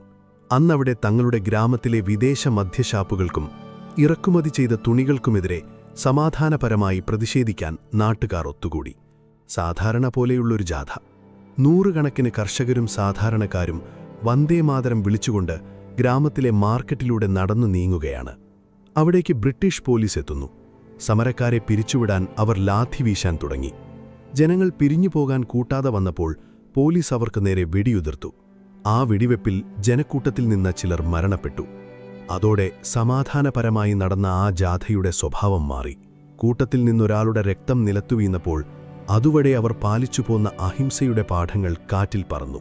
പകരം അവിടെ വർഷങ്ങളായി ബ്രിട്ടീഷുകാരോട് തോന്നിയിരുന്ന അന്ധമായ കോപം ഇരച്ചുകയറി. വെടിയുണ്ട തീർന്നപ്പോൾ ഭയന്നുപോയ പോലീസുകാർ അടുത്തുള്ള ചൗരി ചൗര പോലീസ് സ്റ്റേഷനിലേക്ക് ഓടിക്കയറി വാതിലടച്ചു. പക്ഷെ അപ്പോഴേക്കും ജനക്കൂട്ടം നിയന്ത്രണം വിട്ടിരുന്നു. ചോര കണ്ട ഒരു മൃഗത്തെപ്പോലെ അവർ ആ പോലീസ് സ്റ്റേഷൻ വളഞ്ഞു. എന്നിട്ട് ആ കെട്ടിടത്തിന് പുറത്ത് തീയിട്ടു. മരത്തടികളും കരിയിലകളും കൂട്ടിയിട്ട് അവർ പോലീസ് സ്റ്റേഷൻ കത്തിച്ചു. ഉള്ളിൽ കുടുങ്ങിപ്പോയ 22 പോലീസുകാർ ആ തീയിൽ വെന്തു മരിച്ചു. പുറത്തു കടക്കാൻ ശ്രമിച്ചവരെ ജനക്കൂട്ടം പിടിച്ച് വീണ്ടും തീയിലേക്ക് തന്നെ വലിച്ചെറിഞ്ഞു. വളരെ പെട്ടെന്നാണ് ഈ വാർത്ത ഇന്ത്യ ആകെ പടർന്നത്. ബ്രിട്ടീഷ് ഉദ്യോഗസ്ഥർ ഞെട്ടിത്തെറിച്ചു. എന്നാൽ അതിനേക്കാൾ വലിയ ഞെട്ടൽ ഗാന്ധിജിക്കായിരുന്നു. ഒരു വലിയ പർവ്വതം ഇടിഞ്ഞു വീണതുപോലെയാണ് അദ്ദേഹം ഈ വാർത്ത കേട്ടത്. തൻ്റെ ജീവനേക്കാൾ ഉപരിയായി താൻ വിശ്വസിച്ചിരുന്ന അഹിംസ എന്ന ആയുധം ജനങ്ങൾ കൈവിട്ടിരിക്കുന്നു. ഇന്ത്യയിലെ ജനങ്ങൾ ഇനിയും പൂർണ്ണമായ സ്വാതന്ത്ര്യത്തിന് പാകമായിട്ടില്ല എന്ന് അദ്ദേഹം വേദനയോടെ തിരിച്ചറിഞ്ഞു. നിസ്സഹകരണ പ്രസ്ഥാനം ചരിത്രത്തിലെ ഏറ്റവും വലിയ വിജയത്തിലേക്ക് കടക്കുന്ന സമയമായിരുന്നു അത്. കോൺഗ്രസിലെ മറ്റു നേതാക്കളായ ജവഹർലാൽ നെഹ്റുവും സുഭാഷ് ചന്ദ്രബോസും ചിത്തരഞ്ജൻ ദാസുമെല്ലാം ആ വിജയത്തിൻ്റെ പടിവാതിൽക്കൽ നിൽക്കുകയായിരുന്നു. എന്നാൽ ആരെയും അത്ഭുതപ്പെടുത്തിക്കൊണ്ട് ഗാന്ധിജി ഒരു വലിയ തീരുമാനമെടുത്തു. നിസ്സഹകരണ പ്രസ്ഥാനം ഒറ്റയടിക്ക് നിർത്തലാക്കുക. ഈ തീരുമാനം കോൺഗ്രസ് നേതാക്കൾക്കിടയിൽ വലിയ ഞെട്ടലുണ്ടാക്കി. നെഹ്റുവും ബോസും ഈ തീരുമാനത്തെ ശക്തമായി എതിർത്തു. ഒരു ചെറിയ ഗ്രാമത്തിൽ നടന്ന സംഭവത്തിന്റെ പേരിൽ രാജ്യം മുഴുവൻ നടത്തുന്ന ഇത്രയും വലിയൊരു സമരം എന്തിനാണ് നിർത്തുന്നത് എന്നവർ ചോദിച്ചു. ഒരുപക്ഷെ സമരം കുറച്ചുകൂടി മുന്നോട്ടു പോയിരുന്നെങ്കിൽ ഇന്ത്യക്ക് അന്ന് തന്നെ സ്വാതന്ത്ര്യം കിട്ടുമായിരുന്നില്ലേ എന്ന് പലരും സംശയിച്ചു. പക്ഷേ ഗാന്ധിജി തന്റെ തീരുമാനത്തിൽ ഉറച്ചുനിന്നു. ഹിംസയിലൂടെ നേടുന്ന സ്വാതന്ത്ര്യം എനിക്ക് വേണ്ട, അത് രക്തത്തിൽ കുതിർന്നതായിരിക്കും, അദ്ദേഹം പറഞ്ഞു. സത്യം കൈവിട്ടുകൊണ്ട് ഒരു വലിയ ലക്ഷ്യത്തിലേക്ക് പോകുന്നതിൽ അർത്ഥമില്ല എന്നതായിരുന്നു അദ്ദേഹത്തിന്റെ പക്ഷം. സമരം പിൻവലിക്കപ്പെട്ടതോടെ ജനങ്ങൾക്കിടയിൽ വലിയ നിരാശ പടർന്നു.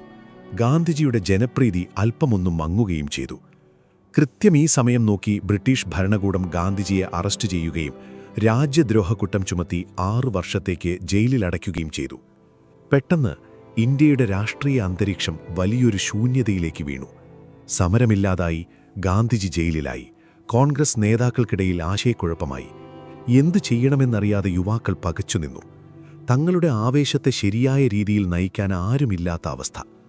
അഹിംസയുടെ വഴിയിലൂടെ നടന്നാൽ ഇനി എന്ന് സ്വാതന്ത്ര്യം കിട്ടാനാണ് എന്ന ചോദ്യം പല യുവാക്കളുടെയും മനസ്സിൽ ശക്തമായി ഉയരാൻ തുടങ്ങി.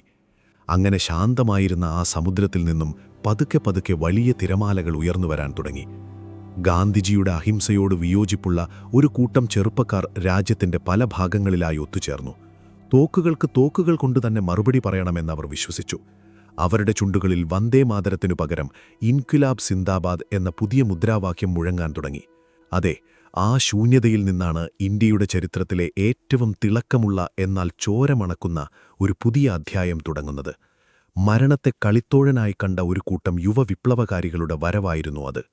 23-ാം വയസ്സിൽ തൂക്കുകയറിനെ ചിരിച്ചുകൊണ്ട് പുണർന്ന ഒരു വലിയ ഇതിഹാസത്തെക്കുറിച്ചാണ് ഇനി നമ്മൾ സംസാരിക്കാൻ പോകുന്നത്.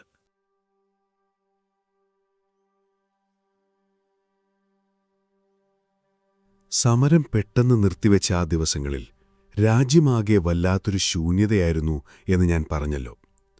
യുവാക്കൾക്കിടയിൽ അന്ന് വലിയൊരു നിരാശ പടർന്നിരുന്നു. വളരെ സമാധാനപരമായി പോയിരുന്ന തങ്ങളെ ക്രൂരമായി ആക്രമിച്ച് പ്രകോപിപ്പിച്ച ബ്രിട്ടീഷ് പോലീസിന്റെ നടപടിയാണ് ഈ അവസ്ഥയ്ക്ക് കാരണമെന്ന് അവർ വിശ്വസിച്ചു. ആ നിരാശയിൽ നിന്നാണ് ഇനി സമാധാനത്തിന്റെ ഭാഷ സംസാരിച്ചിട്ട് കാര്യമില്ലെന്ന തിരിച്ചറിവിലേക്ക് ഒരു കൂട്ടം ചെറുപ്പക്കാർ എത്തിച്ചേരുന്നത്. അവരിലൂടെ ഇന്ത്യയുടെ ചരിത്രം ഒരു പുതിയ വഴിയിലേക്ക് തിരിയുകയായിരുന്നു. നമ്മളിൽ പലർക്കും ഭഗത് സിംഗ് എന്ന പേര് കേൾക്കുമ്പോൾ മനസ്സിൽ വരുന്നത് ഒരു തോക്കും പിടിച്ചു നിൽക്കുന്ന കോപിയായ ഒരു ചെറുപ്പക്കാരനെയാകും. എന്നാൽ യഥാർത്ഥ ഭഗത് സിംഗ് അതായിരുന്നില്ല. 20കളുടെ തുടക്കത്തിൽ മാത്രം പ്രായമുള്ള ആ ചെറുപ്പക്കാരൻ അന്നത്തെ ഏത് രാഷ്ട്രീയ നേതാവിനേക്കാളും കൂടുതൽ പുസ്തകങ്ങൾ വായിച്ചിരുന്ന, വളരെ ആഴത്തിൽ ചിന്തിക്കുന്ന ഒരു ബുദ്ധിമാനായിരുന്നു. കേവലം ആയുധങ്ങൾ കൊണ്ട് മാത്രം ബ്രിട്ടീഷുകാരെ തോൽപ്പിക്കാൻ കഴിയില്ലെന്നും സാധാരണ ജനങ്ങളുടെ മനസ്സിലാണ് ആദ്യം വിപ്ലവമുണ്ടാകേണ്ടതെന്നും അദ്ദേഹം ഉറച്ചു വിശ്വസിച്ചു. അദ്ദേഹത്തോടൊപ്പം ചന്ദ്രശേഖർ ആസാദ്, സുഖ്ദേവ്, രാജ്ഗുരു തുടങ്ങി മരണത്തെ മുഖാമുഖം കണ്ട് പുഞ്ചിരിക്കാൻ കഴിവുള്ള ഒരു പിടി ധീരരായ ചെറുപ്പക്കാരുമുണ്ടായിരുന്നു. ഈ സമയത്താണ്, അതായത് 1928-ൽ ഇന്ത്യയുടെ ഭരണഘടനയിൽ ചില മാറ്റങ്ങൾ വരുത്താൻ ബ്രിട്ടീഷ് സർക്കാർ ഒരു കമ്മീഷനെ ഇന്ത്യയിലേക്ക് അയക്കുന്നത്. സൈമൺ കമ്മീഷൻ എന്ന് ചരിത്രം വിളിക്കുന്ന ആ സംഘത്തിൽ ഒരു ഇന്ത്യക്കാരൻ പോലും ഉണ്ടായിരുന്നില്ല. നമ്മുടെ നാടിന്റെ ഭാവി തീരുമാനിക്കാൻ വരുന്നവരിൽ ഒരാൾ പോലും നമ്മുടെ നാട്ടുകാരനല്ല എന്ന സത്യം ഇന്ത്യക്കാരെ വല്ലാതെ പ്രകോപിപ്പിച്ചു. എങ്ങും സൈമൺ ഗോ ബാക്ക് എന്ന മുദ്രാവാക്യങ്ങൾ മുഴങ്ങി. ലാഹോറിൽ നടന്ന അത്തരമൊരു സമാധാനപരമായ പ്രതിഷേധ ജാഥയ്ക്ക് നേരെ പോലീസ് അതിക്രൂരമായി ലാത്തിചാർജ് നടത്തി. ആ മർദ്ദനത്തിൽ പഞ്ചാബിലെ ജനങ്ങൾ ഒരച്ഛനെ പോലെ സ്നേഹിച്ചിരുന്ന ലാലാ ലജ്പത് റായ് എന്ന മുതിർന്ന നേതാവ് കൊല്ലപ്പെട്ടു. ഈ സംഭവം ആ ചെറുപ്പക്കാരുടെ ഹൃദയത്തെ വല്ലാതെ വേദനിപ്പിച്ചു. ഇതിനൊരു മറുപടി നൽകിയേ തീരുവെന്ന് അവർ തീരുമാനിച്ചു. അങ്ങനെ ലാലാ ലജ്പത് റായിയുടെ മരണത്തിന് കാരണക്കാരായ പോലീസ് ഉദ്യോഗസ്ഥരിലൊരാളായ സോണ്ടേഴ്സിനെ അവർ വെടിവെച്ചു കൊന്നു. ആ ഒരൊറ്റ വെടിയൊച്ച ബ്രിട്ടീഷ് ഭരണകൂടത്തെ ശരിക്കും വിറപ്പിച്ചു കളഞ്ഞു. തങ്ങൾക്കെതിരെ ആയുധമെടുക്കാൻ ഇന്ത്യക്കാർക്ക് ധൈര്യമില്ല എന്ന അവരുടെ അഹങ്കാരത്തിനേറ്റ് വലിയൊരു തിരിച്ചടിയായിരുന്നു അത്. എന്നാൽ ഭഗത് സിംഗിന്റെ ലക്ഷ്യം വെറുമൊരു കൊലപാതകമായിരുന്നില്ല. തങ്ങളുടെ ശബ്ദം ഒരു വെടിയൊച്ചയിലൂടെയല്ല, മറിച്ച് തങ്ങളുടെ ആശയങ്ങളിലൂടെ ലോകം മുഴുവൻ കേൾപ്പിക്കണമെന്ന് അദ്ദേഹം ആഗ്രഹിച്ചു. അതിനായി അവർ തിരഞ്ഞെടുത്ത വഴി വളരെ വ്യത്യസ്തമായിരുന്നു. 1929 ഏപ്രിൽ 8 ഡൽഹിയിലെ സെൻട്രൽ അസംബ്ലിയിൽ ബ്രിട്ടീഷ് സർക്കാർ വളരെ ജനവിരുദ്ധമായ ഒരു നിയമം പാസാക്കാൻ ഒരുങ്ങുകയാണ്. ഇന്ത്യക്കാരുടെ സ്വാതന്ത്ര്യത്തെ ഒന്നുകൂടി ഇല്ലാതാക്കുന്ന ഒരു നിയമം. അസംബ്ലിയിലെ സന്ദർശക ഗാലറിയിൽ ഭഗത് സിംഗും ബതുകേശ്വർ ദത്തും ഇരിപ്പുണ്ടായിരുന്നു. പെട്ടെന്ന് സഭയുടെ ഒത്ത നടുവിലേക്ക് അവർ 2 ബോംബുകൾ വലിച്ചെറിഞ്ഞു. വലിയ ശബ്ദത്തിൽ ആ ബോംബുകൾ പൊട്ടിത്തെറിച്ചു. സഭയാകെ പുക നിറഞ്ഞു. ഉദ്യോഗസ്ഥർ പ്രാണരക്ഷാർത്ഥം ചിതറിയോടി. എന്നാൽ അത്ഭുതമെന്ന് പറയട്ടെ, ആർക്കും ഒരു പോറൽ പോലും പറ്റിയിരുന്നില്ല. കാരണം ആരെയും കൊല്ലാനായിരുന്നില്ല ആ ബോംബുകൾ നിർമ്മിച്ചിരുന്നത്. ബോംബ് എറിഞ്ഞ ശേഷം അവർക്ക് വേണമെങ്കിൽ ആ പുകയുടെ മറവിൽ അവിടെ നിന്നും എളുപ്പത്തിൽ ഓടി രക്ഷപ്പെടാമായിരുന്നു. പക്ഷേ അവർ അനങ്ങിയില്ല. പകരം ആ പുകയ്ക്കിടയിലൂടെ ചില കടലാസു കഷ്ണങ്ങൾ അവർ താഴേക്ക് വലിച്ചെറിഞ്ഞു. അതിലിങ്ങനെ എഴുതിയിരുന്നു: ചെവിടാരക്കോയായ ഒരു ഭരണകൂടത്തെ ഒരു കാര്യം കേൾപ്പിക്കണമെങ്കിൽ വളരെ വലിയൊരു ശബ്ദം തന്നെ വേണം. ആരും പിടികൂടും മുൻപ് തന്നെ അവർ സ്വയം പോലീസിന് കീഴടങ്ങി. അവിടെ നിന്നും അവർ അക്ഷരാർത്ഥത്തിൽ കോടതിയെയും ജയിലിനെയും തങ്ങളുടെ പോരാട്ട വേദിയാക്കി മാറ്റുകയായിരുന്നു. തങ്ങളുടെ ആശയങ്ങൾ എന്താണെന്ന് കോടതി മുറിയിലൂടെ അവർ ജനങ്ങളോട് വിളിച്ചു പറഞ്ഞു. ജയിലിലെ ഇന്ത്യക്കാരായ തടവുകാർക്ക് മനുഷ്യത്വപരമായ പരിഗണന കിട്ടുന്നതിനു വേണ്ടി അവർ നടത്തിയ വലിയ നിരാഹാര സമരം ചരിത്രത്തിലെ മറ്റൊരു നോവുന്ന ഓർമ്മയാണ്. അതിൽ ജതീന്ദ്രനാഥ ദാസ് എന്ന ചെറുപ്പക്കാരൻ 63 ദിവസത്തെ നിരാഹാരത്തിനൊടുവിൽ പിടഞ്ഞു മരിച്ചു. ഒടുവിൽ പ്രതീക്ഷിച്ചതുപോലെ തന്നെ സോണ്ടേഴ്സ് വധക്കേസിൽ ഭഗത് സിംഗ്, സുഖദേവ്, രാജ്ഗുരു എന്നിവരെ തൂക്കിലേറ്റാൻ കോടതി വിധിച്ചു. രാജ്യം മുഴുവൻ അവർക്കു വേണ്ടി കരഞ്ഞു. അവരെ വിട്ടയക്കണമെന്ന് ബ്രിട്ടീഷ് സർക്കാരിനോട് അപേക്ഷിച്ചു. 1931 മാർച്ച് 24 അവരെ തൂക്കിലേറ്റാൻ നിശ്ചയിച്ചിരുന്ന ദിവസം. എന്നാൽ ഇന്ത്യയിലെ ജനങ്ങളുടെ വലിയ പ്രതിഷേധം ഭയന്ന് ബ്രിട്ടീഷുകാർ ഒരു ദിവസം മുൻപ് തന്നെ, അതായത് മാർച്ച് 23 വൈകുന്നേരം വളരെ രഹസ്യമായി ആ ചെറുപ്പക്കാരെ തൂക്കുമരത്തിലേക്ക് നടത്തിച്ചു.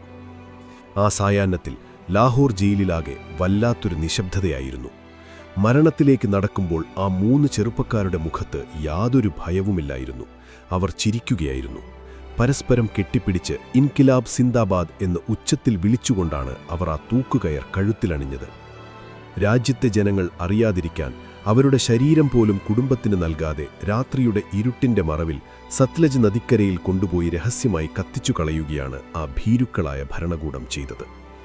23-ാം വയസ്സിൽ രാജ്യത്തിനു വേണ്ടി ചിരിച്ചുകൊണ്ട് ജീവൻ നൽകിയ ഭഗത് സിംഗ് ഒരു വ്യക്തിയിൽ നിന്നും പെട്ടെന്ന് ഒരു ജ്വലിക്കുന്ന വികാരമായി മാറി. ആ 3 ചെറുപ്പക്കാരുടെ മരണം ഇന്ത്യയെ ഉറക്കത്തിൽ നിന്നല്ല, മറിച്ച് അത്രനാളുമുണ്ടായിരുന്ന വലിയൊരു മയക്കത്തിൽ നിന്നാണ് ഒറ്റയടിക്ക് തട്ടിയുണർക്കിയത്. രാജ്യത്തെ ജനങ്ങളുടെ ഹൃദയം വിങ്ങുന്നത് ഗാന്ധിജിയും അറിഞ്ഞു. ജനങ്ങളുടെ ഈ വലിയ ഊർജത്തെ ഇനിയും അടക്കി നിർത്താൻ കഴിയില്ലെന്ന് അദ്ദേഹത്തിന് മനസ്സിലായി. പൂർണ്ണ സ്വാതന്ത്ര്യം എന്ന ഒറ്റ ലക്ഷ്യത്തിലേക്ക് രാജ്യത്തെ ഒന്നാകെ വീണ്ടും നയിക്കേണ്ടതുണ്ടായിരുന്നു. അങ്ങനെ ആയുധങ്ങളില്ലാത്ത മറ്റൊരു വലിയ യുദ്ധത്തിന് ഗാന്ധിജി തയ്യാറെടുക്കുകയാണ്. ഇത്തവണ അദ്ദേഹം തന്റെ സമരത്തിനായി തെരഞ്ഞെടുത്ത ആയുധം വാളോ തോക്കോ ബോംബോ അല്ല, മറിച്ച് ഓരോ ഇന്ത്യക്കാരൻ്റെയും അടുക്കളയിലുള്ള നമ്മുടെ കണ്ണിനീരിനു പോലുമുള്ള വളരെ ലളിതമായ ഒന്നായിരുന്നു. അതെ, ഒരു പിടി ഉപ്പ്. പ്രകൃതി കനിഞ്ഞു നൽകിയ ആ വെളുത്ത തരികൾ ഉപയോഗിച്ച് ലോകത്തിലെ ഏറ്റവും വലിയ സാമ്രാജ്യത്തിന്റെ അടിത്തറയിളക്കിയ ആ വലിയ യാത്രാകഥയാണ് നാം അടുത്തതായി കാണാൻ പോകുന്നത്.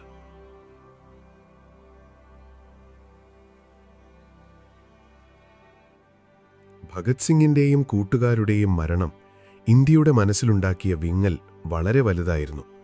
അത്രയും വലിയ ത്യാഗം ഒരിക്കലും വെറുതെയാകാൻ പാടില്ലെന്ന് ഗാന്ധിജിക്കും കോൺഗ്രസിനും അറിയാമായിരുന്നു.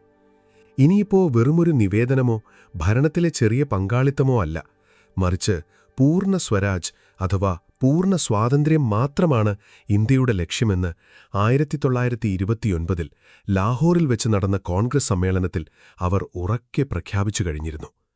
ആ സമ്മേളനത്തിന് അധ്യക്ഷത വഹിച്ച ജവഹർലാൽ നെഹ്റു ഇന്ത്യയുടെ സ്വതന്ത്ര പതാക വാനിലുയർത്തുമ്പോൾ അതൊരു പുതിയ യുഗത്തിന്റെ തുടക്കമായിരുന്നു. പക്ഷേ ഈ പൂർണ്ണ സ്വരാജ് എന്ന ലക്ഷ്യത്തിലേക്ക് ലക്ഷക്കണക്കിന് വരുന്ന സാധാരണ ജനങ്ങളെ എങ്ങനെ ഒന്നിപ്പിക്കും എന്നതായിരുന്നു ഗാന്ധിജിയുടെ മുന്നിലുണ്ടായിരുന്ന ഏറ്റവും വലിയ ചോദ്യം. ഇന്ത്യ എന്നത് പല ജാതികളായും മതങ്ങളായും ഭാഷകളായും വേർതിരിക്കപ്പെട്ട ഒരു സമൂഹമാണ്. അവർക്കെല്ലാവർക്കും ഒരേപോലെ മനസ്സിലാകുന്ന, അവർക്കെല്ലാവർക്കും ഒരുപോലെ ആവശ്യമായ ഒന്നിനെ ചൊല്ലിയായിരിക്കണം അടുത്ത സമരമെന്ന് അദ്ദേഹം തീരുമാനിച്ചു. അവിടെയാണ് ആ മഹാത്മാവിന്റെ ബുദ്ധി ലോകത്തെ അത്ഭുതപ്പെടുത്തിയത്. അദ്ദേഹം അതിനായി തിരഞ്ഞെടുത്തത് ഉപ്പായിരുന്നു. അതെ, ഉപ്പ്. ഒരു പണക്കാരനും പാവപ്പെട്ടവനും ഹിന്ദുവിനും മുസ്ലിമിനും ഒരുപോലെ ആവശ്യമുള്ള സാധനം. പ്രകൃതി കടൽത്തീരങ്ങളിൽ സൗജന്യമായി നൽകുന്ന ഈ ഉപ്പിന്മേൽ ബ്രിട്ടീഷ് സർക്കാർ വലിയ നികുതി ചുമത്തിയിരുന്നു. മാത്രമല്ല, ബ്രിട്ടീഷ് സർക്കാരിന് മാത്രമേ ഉപ്പുണ്ടാക്കാനും വിൽക്കാനും അധികാരമുണ്ടായിരുന്നുള്ളൂ. ഇന്ത്യക്കാർ സ്വന്തം നാട്ടിലെ കടൽവെള്ളം വറ്റിച്ച് ഉപ്പുണ്ടാക്കുന്നത് നിയമവിരുദ്ധമായിരുന്നു. ഒരു രാജ്യത്തെ ജനങ്ങൾക്ക് അവരുടെ അടിസ്ഥാന ആവശ്യങ്ങൾക്ക് മേൽ പോലും അവകാശമില്ല എന്നതിൻ്റെ ഏറ്റവും ക്രൂരമായ ഉദാഹരണമായിരുന്നു അത്. ഈ അനീതിക്കെതിരെ സമരം ചെയ്യാൻ ഗാന്ധിജി തീരുമാനിച്ചു. ചരിത്രത്തിൽ ഇതിനെ സിവിൽ ഡിസൊബീഡിയൻസ് മൂവ്മെന്റ് അഥവാ നിയമലംഘന പ്രസ്ഥാനം എന്ന് വിളിക്കുന്നു. 1930 മാർച്ച് 12 ഗുജറാത്തിലെ സബർമതി ആശ്രമത്തിൽ നിന്നും 61 വയസ്സുള്ള ആ മനുഷ്യൻ തന്റെ യാത്ര ആരംഭിച്ചു. അദ്ദേഹത്തോടൊപ്പം തിരഞ്ഞെടുത്ത 78 അനുയായികൾ മാത്രമാണുണ്ടായിരുന്നത്. ആശ്രമത്തിൽ നിന്നും ഏകദേശം 390 കിലോമീറ്റർ അകലെയുള്ള ദണ്ഡി എന്ന കടൽത്തീരത്തേക്കായിരുന്നു ആ യാത്ര. അത്രയും ദൂരം നടന്നുകൊണ്ട്. ലക്ഷ്യമൊന്നു മാത്രം: ദണ്ഡി കടപ്പുറത്തെത്തി സ്വന്തമായി ഒപ്പുണ്ടാക്കി ബ്രിട്ടീഷ് നിയമം ലംഘിക്കുക. ആ യാത്ര തുടങ്ങിയപ്പോൾ ബ്രിട്ടീഷ് വൈസ്രോയിയായ ഇർവിൻ പ്രഭു അതിനെ പുച്ഛിച്ചു തള്ളി. ഒരു വൃദ്ധൻ കുറച്ചാളുകളുമായി കുറേ ദൂരം നടക്കുന്നു, പോയിട്ട് കുറച്ച് ഉപ്പ് വാരിയെടുക്കുന്നു, ഇതിലെന്തിരിക്കുന്നു ഭയക്കാൻ എന്നായിരുന്നു അവരുടെ ചിന്ത. എന്നാൽ ദിവസങ്ങൾ കഴിയുന്തോറും അവരുടെ ആ ചിന്ത പാടെ മാറാൻ തുടങ്ങി. ഗാന്ധിജി ഓരോ ഗ്രാമങ്ങളിലൂടെയും കടന്നുപോകുമ്പോൾ ആയിരക്കണക്കിന് മനുഷ്യർ അദ്ദേഹത്തെ കാത്തുനിൽക്കുണ്ടായിരുന്നു. സ്ത്രീകളും കുട്ടികളും കർഷകരും ആ യാത്രയിൽ അദ്ദേഹത്തോടൊപ്പം ചേർന്നു. ആ ചെറിയ സംഘം ദിവസങ്ങൾ കൊണ്ട് പതിനായിരങ്ങളായി ലക്ഷങ്ങളായി മാറി. ആ യാത്ര കടന്നുപോയ വഴികളിലെല്ലാം ഇന്ത്യയുടെ സ്വാതന്ത്ര്യത്തിനു വേണ്ടിയുള്ള മന്ത്രങ്ങൾ അലയടിച്ചു. ലോകമെമ്പാടുമുള്ള പത്രങ്ങൾ ഇന്ത്യയിലെ ഈ വലിയ മുന്നേറ്റത്തെക്കുറിച്ച് വാർത്തകൾ നൽകി. ഉപ്പ് എന്ന വെറുമൊരു സാധാരണ വസ്തു ഒരു സാമ്രാജ്യത്തിൻ്റെ അധികാരത്തിനേറ്റ ഏറ്റവും വലിയ പ്രഹരമായി മാറുന്ന കാഴ്ചയായിരുന്നു അത്. 24 ദിവസത്തെ നീണ്ട യാത്രയ്ക്കൊടുവിൽ ഏപ്രിൽ 5-ാം തീയതി ഗാന്ധിജിയും ആ വലിയ ജനസഞ്ചയവും ദണ്ഡി കടപ്പുറത്ത് എത്തിച്ചേർന്നു. അടുത്ത ദിവസം രാവിലെ, അതായത് 1930 ഏപ്രിൽ 6, കടൽത്തീരത്തൊരു വലിയ ജനസമുദ്രം തടിച്ചുകൂടിയിട്ടുണ്ട്. അവിടേക്ക് നടന്നുവന്ന ഗാന്ധിജി കുനിഞ്ഞ് ഒരു പിടി ഉപ്പ് തൻ്റെ കൈകളിലെടുത്തു. അത്രയേ ഉണ്ടായിരുന്നുള്ളൂ. ലോകം കണ്ട ഏറ്റവും വലിയ സാമ്രാജ്യത്തിൻ്റെ അഹങ്കാരത്തെ, അവരുടെ കരിനിയമത്തെ ഒരു മെലിഞ്ഞ മനുഷ്യൻ വെറുമൊരു പിടി ഉപ്പുകൊണ്ട് തോൽപ്പിച്ചു കളഞ്ഞു. ആ ഒരൊറ്റ നിമിഷം ഇന്ത്യയെ ആകെ ഇളക്കിമറിച്ചു. ഗാന്ധിജി ഉപ്പുകുറുക്കി നിയമം ലംഘിച്ചതോടെ രാജ്യത്തുടനീളം ജനങ്ങൾ കടൽ തീരങ്ങളിലേക്ക് ഒഴുകിയെത്തി. ആയിരക്കണക്കിന് മനുഷ്യർ സ്വന്തമായി ഉപ്പുണ്ടാക്കി നിയമം ലംഘിച്ചു. അതൊരു വെറും ഉപ്പുസമരമായിരുന്നില്ല, മറിച്ച് ബ്രിട്ടീഷുകാരുടെ യാതൊരു നിയമവും ഞങ്ങൾ ഇനി അനുസരിക്കില്ല എന്ന ഇന്ത്യക്കാരുടെ ഉറച്ച പ്രഖ്യാപനമായിരുന്നു. ബ്രിട്ടീഷ് ഉൽപ്പന്നങ്ങൾ വീണ്ടും ബഹിഷ്കരിക്കപ്പെട്ടു. വനനിയമങ്ങൾ ലംഘിക്കപ്പെട്ടു. കർഷകർ നികുതി കൊടുക്കാൻ വിസമ്മതിച്ചു. ഇന്ത്യയെങ്ങും നിയമങ്ങൾ ലംഘിച്ചുകൊണ്ട് ലക്ഷക്കണക്കിന് മനുഷ്യർ തെരുവിലിറങ്ങി. ബ്രിട്ടീഷ് സർക്കാർ തങ്ങളുടെ സർവ്വശക്തിയും ഉപയോഗിച്ച് ഈ സമരത്തെ അടിച്ചമർത്താൻ ശ്രമിച്ചു. ഗാന്ധിജിയടക്കം 100,000-ഓളം ആളുകളെ അവർ ജയിലിലടച്ചു. സമരം ചെയ്യുന്നവർക്ക് നേരെ അതിക്രൂരമായ ലാത്തിചാർജുകൾ നടന്നു. എന്നാൽ വടിവെട്ടു വീഴുമ്പോഴും തലപൊട്ടി ചോരയൊഴുകുമ്പോഴും ഒരാൾ പോലും തിരികെ ആക്രമിച്ചില്ല. പകരം പുഞ്ചിരിയോടെ അവർ വീണ്ടും മുന്നോട്ടു വന്നു. ധർമ്മസങ്കടത്തിലായ പോലീസുകാർക്ക് പലയിടത്തും സ്വന്തം ലാത്തികൾ താഴെയിടേണ്ടി വന്നു. ആയുധമില്ലാത്തവന്റെ നിസ്സഹകരണത്തിന് മുന്നിൽ തോക്കുകൾക്ക് തോൽവി സമ്മതിക്കേണ്ടി വന്നു. ഈ സമരം ബ്രിട്ടീഷ് ഭരണകൂടത്തിന് നൽകിയ സന്ദേശം വളരെ വ്യക്തമായിരുന്നു. എത്ര ശ്രമിച്ചാലും ഇനി ഇന്ത്യക്കാരെ പൂർണ്ണമായി അടിച്ചമർത്താൻ കഴിയില്ല. ലോകത്തിന്റെ മുന്നിൽ ബ്രിട്ടന്റെ പ്രതിച്ഛായ വല്ലാതെ മങ്ങിത്തുടങ്ങിയിരുന്നു. അങ്ങനെ ഗത്യന്തരമില്ലാതെ അന്നത്തെ വൈസ്രോയി ഇർവിൻ പ്രഭുവിന് ഗാന്ധിജിയുമായി ഒരു കരാറിലെത്തേണ്ടി വന്നു. ജയിലിലടച്ച രാഷ്ട്രീയ തടവുകാരെ വിട്ടയക്കാമെന്നും ഇന്ത്യക്കാർക്ക് സ്വന്തമായി ഉപ്പുണ്ടാക്കാൻ അനുവാദം നൽകാമെന്നും ബ്രിട്ടീഷുകാർ സമ്മതിച്ചു. ഇതൊരു വലിയ വിജയമായിരുന്നു. അപ്പോഴേക്കും ഗാന്ധിജി വെറുമൊരു രാഷ്ട്രീയ നേതാവ് മാത്രമായിരുന്നില്ല, മറിച്ച് ഇന്ത്യയുടെ ഹൃദയമിടിപ്പ് തന്നെയായി മാറിയിരുന്നു. പക്ഷേ ചരിത്രം എപ്പോഴും അങ്ങനെയാണല്ലോ. ചെറിയ സമാധാനങ്ങൾക്ക് ശേഷം വലിയ കൊടുങ്കാറ്റുകൾ വരാനിരിക്കുന്നതേയുണ്ടാകൂ.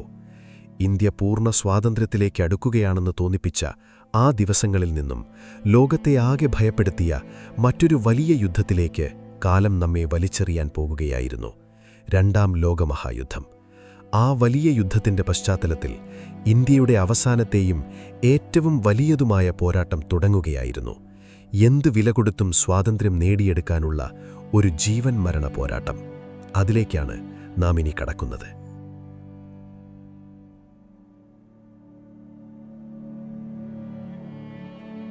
കാലം വീണ്ടും അതിവേഗം ഉരുളുകയാണ്. 1939 ലോകത്തെ ആകെ നടുക്കിക്കൊണ്ട് 2ാം മഹായുദ്ധം പൊട്ടിപ്പുറപ്പെട്ടു.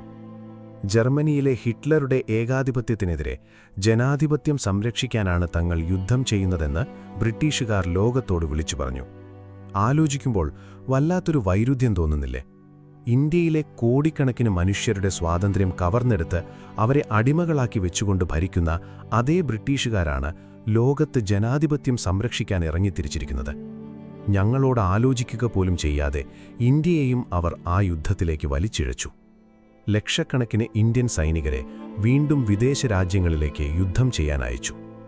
ഇത്തവണ ഇന്ത്യക്കാരും ബ്രിട്ടീഷുകാരുടെ പൊള്ളയായ വാഗ്ദാനങ്ങൾ വിശ്വസിക്കാൻ തയ്യാറായിരുന്നില്ല. യുദ്ധത്തിൽ ജയിച്ചാൽ ഇന്ത്യക്ക് കൂടുതൽ അധികാരങ്ങൾ നൽകാമെന്ന് പറഞ്ഞ് 1942 ബ്രിട്ടീഷ് സർക്കാർ സ്റ്റാഫോർഡ് ക്രിപ്സിനെ ഇന്ത്യയിലേക്ക് അയച്ചു. എന്നാൽ ആ വാഗ്ദാനങ്ങളെ തകർന്നുകൊണ്ടിരിക്കുന്ന ഒരു ബാങ്കിൽ നിന്നും നൽകിയ കാലാവധി കഴിഞ്ഞ ചെക്ക് എന്നാണ് ഗാന്ധിജി വിശേഷിപ്പിച്ചത്. ഇനി ഇന്ത്യക്ക് വേണ്ടത് പകുതി സ്വാതന്ത്ര്യമോ ഭരണത്തിലുള്ള പങ്കാളിത്തമോ അല്ല, മറിച്ച് ഈ നിമിഷം ബ്രിട്ടീഷുകാർ ഇന്ത്യയുടെ മണ്ണിൽ നിന്നും പൂർണ്ണമായും പിന്മാറണം. അതായിരുന്നു കോൺഗ്രസിന്റെ ആവശ്യം. അങ്ങനെ ചരിത്രത്തിലെ ഏറ്റവും നിർണായകമായ ആ ദിവസം വന്നെത്തി. 1942 ഓഗസ്റ്റ് 8, ബോംബെയിലെ ഗോവാലിയ ടാങ്ക് മൈതാനം. അന്നവിടെ തടിച്ചുകൂടിയ ആയിരങ്ങളെ സാക്ഷിയാക്കി തനിക്കുള്ളിലെ ഏറ്റവും വലിയ തീപ്പൊരി ഗാന്ധിജി പുറത്തെടുത്തു.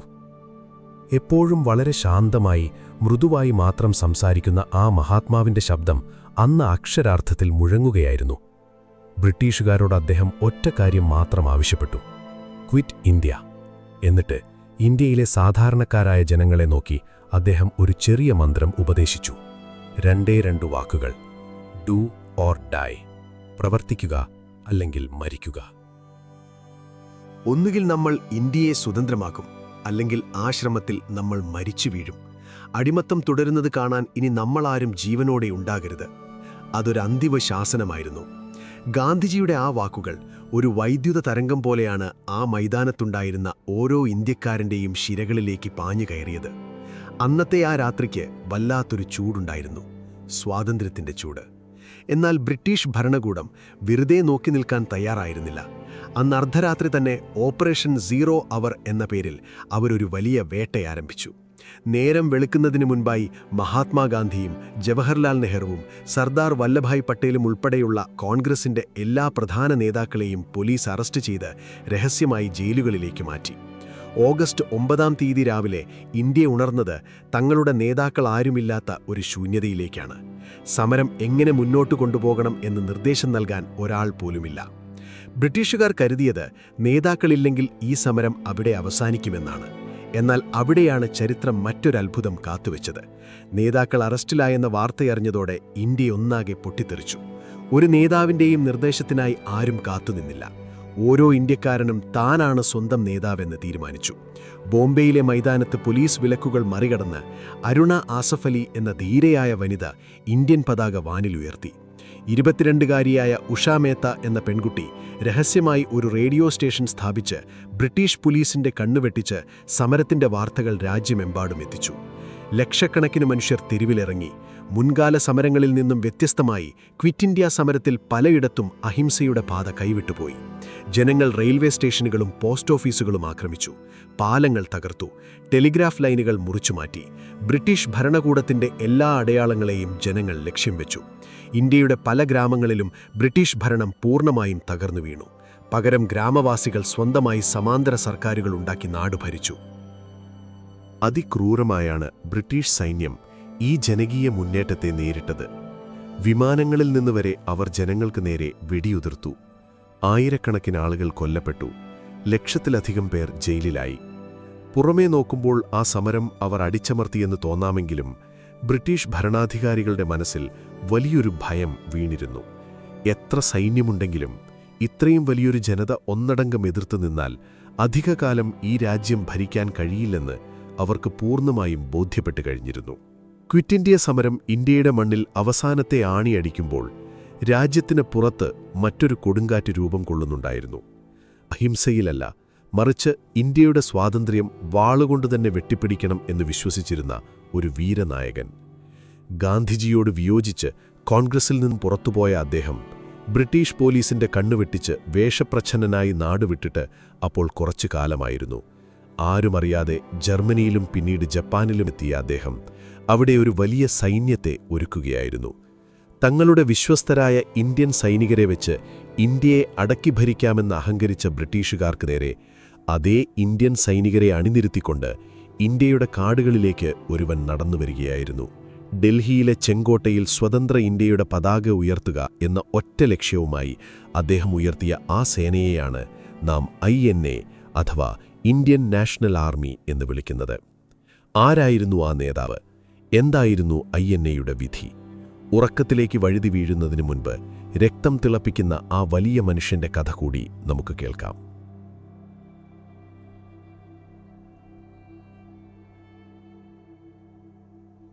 ഒരു ശൈത്യകാല രാത്രി 1941 ജനുവരിയിലെ മരം കോച്ചുന്ന തണുപ്പുള്ളൊരു സമയം, കൽക്കത്തയിലെ എൽജൻ റോഡിലുള്ള ഒരു വലിയ വീടിനു ചുറ്റും ബ്രിട്ടീഷ് പോലീസ് കാവൽ നിൽപ്പുണ്ട്.